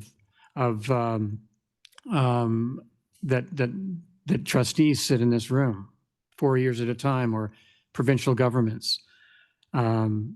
Each student is receiving $1,500 on average less compared to 7 years ago. I just want to go down to the bottom of my notes here. I listened to the most recent Education Minister, Paul Calandra, speak, and he was completely out of touch with the realities in the classroom. I think we can all agree on that. That's extremely concerning. And at some point, someone's going to need to stand up. It's hard for everybody in this space to continue to listen to that and try to think positively about what we can do for our neediest students. The special education cuts are devastating for families and students. Please Yeah. wrap up And with this final sentence. Yeah, and it's devastating for our members. Thank you. Thank you. All right, Anthony, and then we'll be going to then we'll be going to conclusion. So Anthony, please go ahead. Through you, the chair. The SAIC vote was to reject the phase out of the 36 classes, now 26. And this includes all 3 subcategories, not by implication, but by intent. We didn't list each category separately because the proposal doesn't treat them separately. It targets all 26 as a group, so we responded to it as a group. Okay, the vote was comprehensive. It means do not phase out any of the 26. That's the official position. Now, Trustee Kaplan-Murphy mentioned about the importance of the let's see, I can't remember the overall the issues surrounding. You have you have the metrics, and then you have Stephen there about readiness and all those things. It's important. And Trustee Scott mentioned about having students that do succeed, but some are not enough. Some. You have to have all of them, every 100%, 99%, at least 98%. But some is just not enough. You have to have a plan that's ready. You have to have metrics that have been working, not a guess in the air that the existing inclusiveness that's already been in place, there's nothing in place. It has to be already in place. And right now, we don't have something showing that's been in place. We're not ready. We have to have something ready already that's been demonstrated that we're ready to move in. We're just not ready. It could be in a year, it could be in 2 and 3, but when we're ready, then we can do it. Then we can move it. The fact that we're right now here as a separate decision shows that we can put it in place later on, in a year or 2 or 3. We can decide later. But we're not ready right now. That's what I think. And I ask, can we do better? And that's what at SAIC, we've been looking at this very hard. We've at a professional level, we've been looking at hard, and I've followed very closely parents by the dozens and hundreds feedback. They're very concerned. They highlighted very big issues, very pointed issues about concerns for even these 26 that are right now, very valid concerns. And I could go into detail, but I don't want to go into the weeds. They have concerns for these 26 at the moment. All right. Thank you, Anthony. The director has taken it under advisement. We have responded. We are going to go to conclusion now, and then we're going to take the binding and non-binding vote. Please go ahead, Trustee Jenkins. No wrap-up required. All right. Thank you, Trustee Jenkins. All right. We're doing the non-binding vote with the student trustees. Please go ahead, General Manager. Let's call the vote. So we'll now call the non-binding vote. Student trustee Zhang, Opposed. student trustee DeStefano, Opposed. trustee Bell, Opposed? trustee Blackburn, Opposed? trustee Dixon, Oppose. trustee Lyra, Opposed. trustee Forty, Opposed? trustee Jennings, Opposed. trustee Kaplan Mirth, Opposed. trustee Lee, Opposed. trustee Milburn, Opposed. trustee Nash, Opposed. trustee Presley, Opposed. and trustee Scott. In favor. All right, can we have the readout for the non-binding vote, and then we'll go into the binding vote. So it's 13 opposed, 1 in favor. And now we'll now call the binding vote. So trustee Bell, Opposed? trustee Blackburn, Opposed? trustee Dixon, Opposed. trustee Lyra, Opposed. trustee Forty, Opposed? trustee Jennings, Opposed. trustee Kaplan Mirth, Opposed. trustee Lee, Opposed. trustee Milburn, Opposed. trustee Nash, Opposed. trustee Presley, Opposed. and trustee Scott. In favor. So motion is defeated, 11 against, 1 in favor. So recommendation B in the report has failed. I am now going to call the 10:30 vote with a reminder that we do have recommendation D still to deal with. So all those in, and we need 2/3 of a vote to go past 10:30, so we need 8. So all those in favor of going past 10:30. So if you would like to go past 10:30, please raise your hand. And that passes, so we will be going until 11 PM. So we are now dealing with recommendation D. If we can have recommendation D on the screen. And then trustee Jennings, because you are the mover of all of the recommendations, you get introduction. Thank you, Chair. I look forward to hearing the different views from my fellow colleagues. Can we zoom in a little bit so that we can see recommendation D so that we have a reminder? So this is what was voted on earlier in the meeting to add recommendation D. I am looking around the room and I see a lot of hands raised. So Can we ask to call the question? yes, I'm going to, so many of you had your hand up first, so I'm going to go with trustee Kaplan Mirth. Just asking you to call the question. All those in favor of calling the question, please raise your hand. All right, and that passes, so we are going to call the question. We are going to do a non-binding and then a binding vote, so General Manager, please go ahead. Okay, I'll now call the non-binding vote. Student trustee Zhang,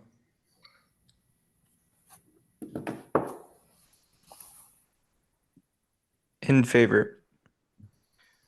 student trustee DeStefano, In favor. trustee Bell, In favor? trustee Blackburn, In favor? trustee Dixon, In favor? trustee Lyra, In favor?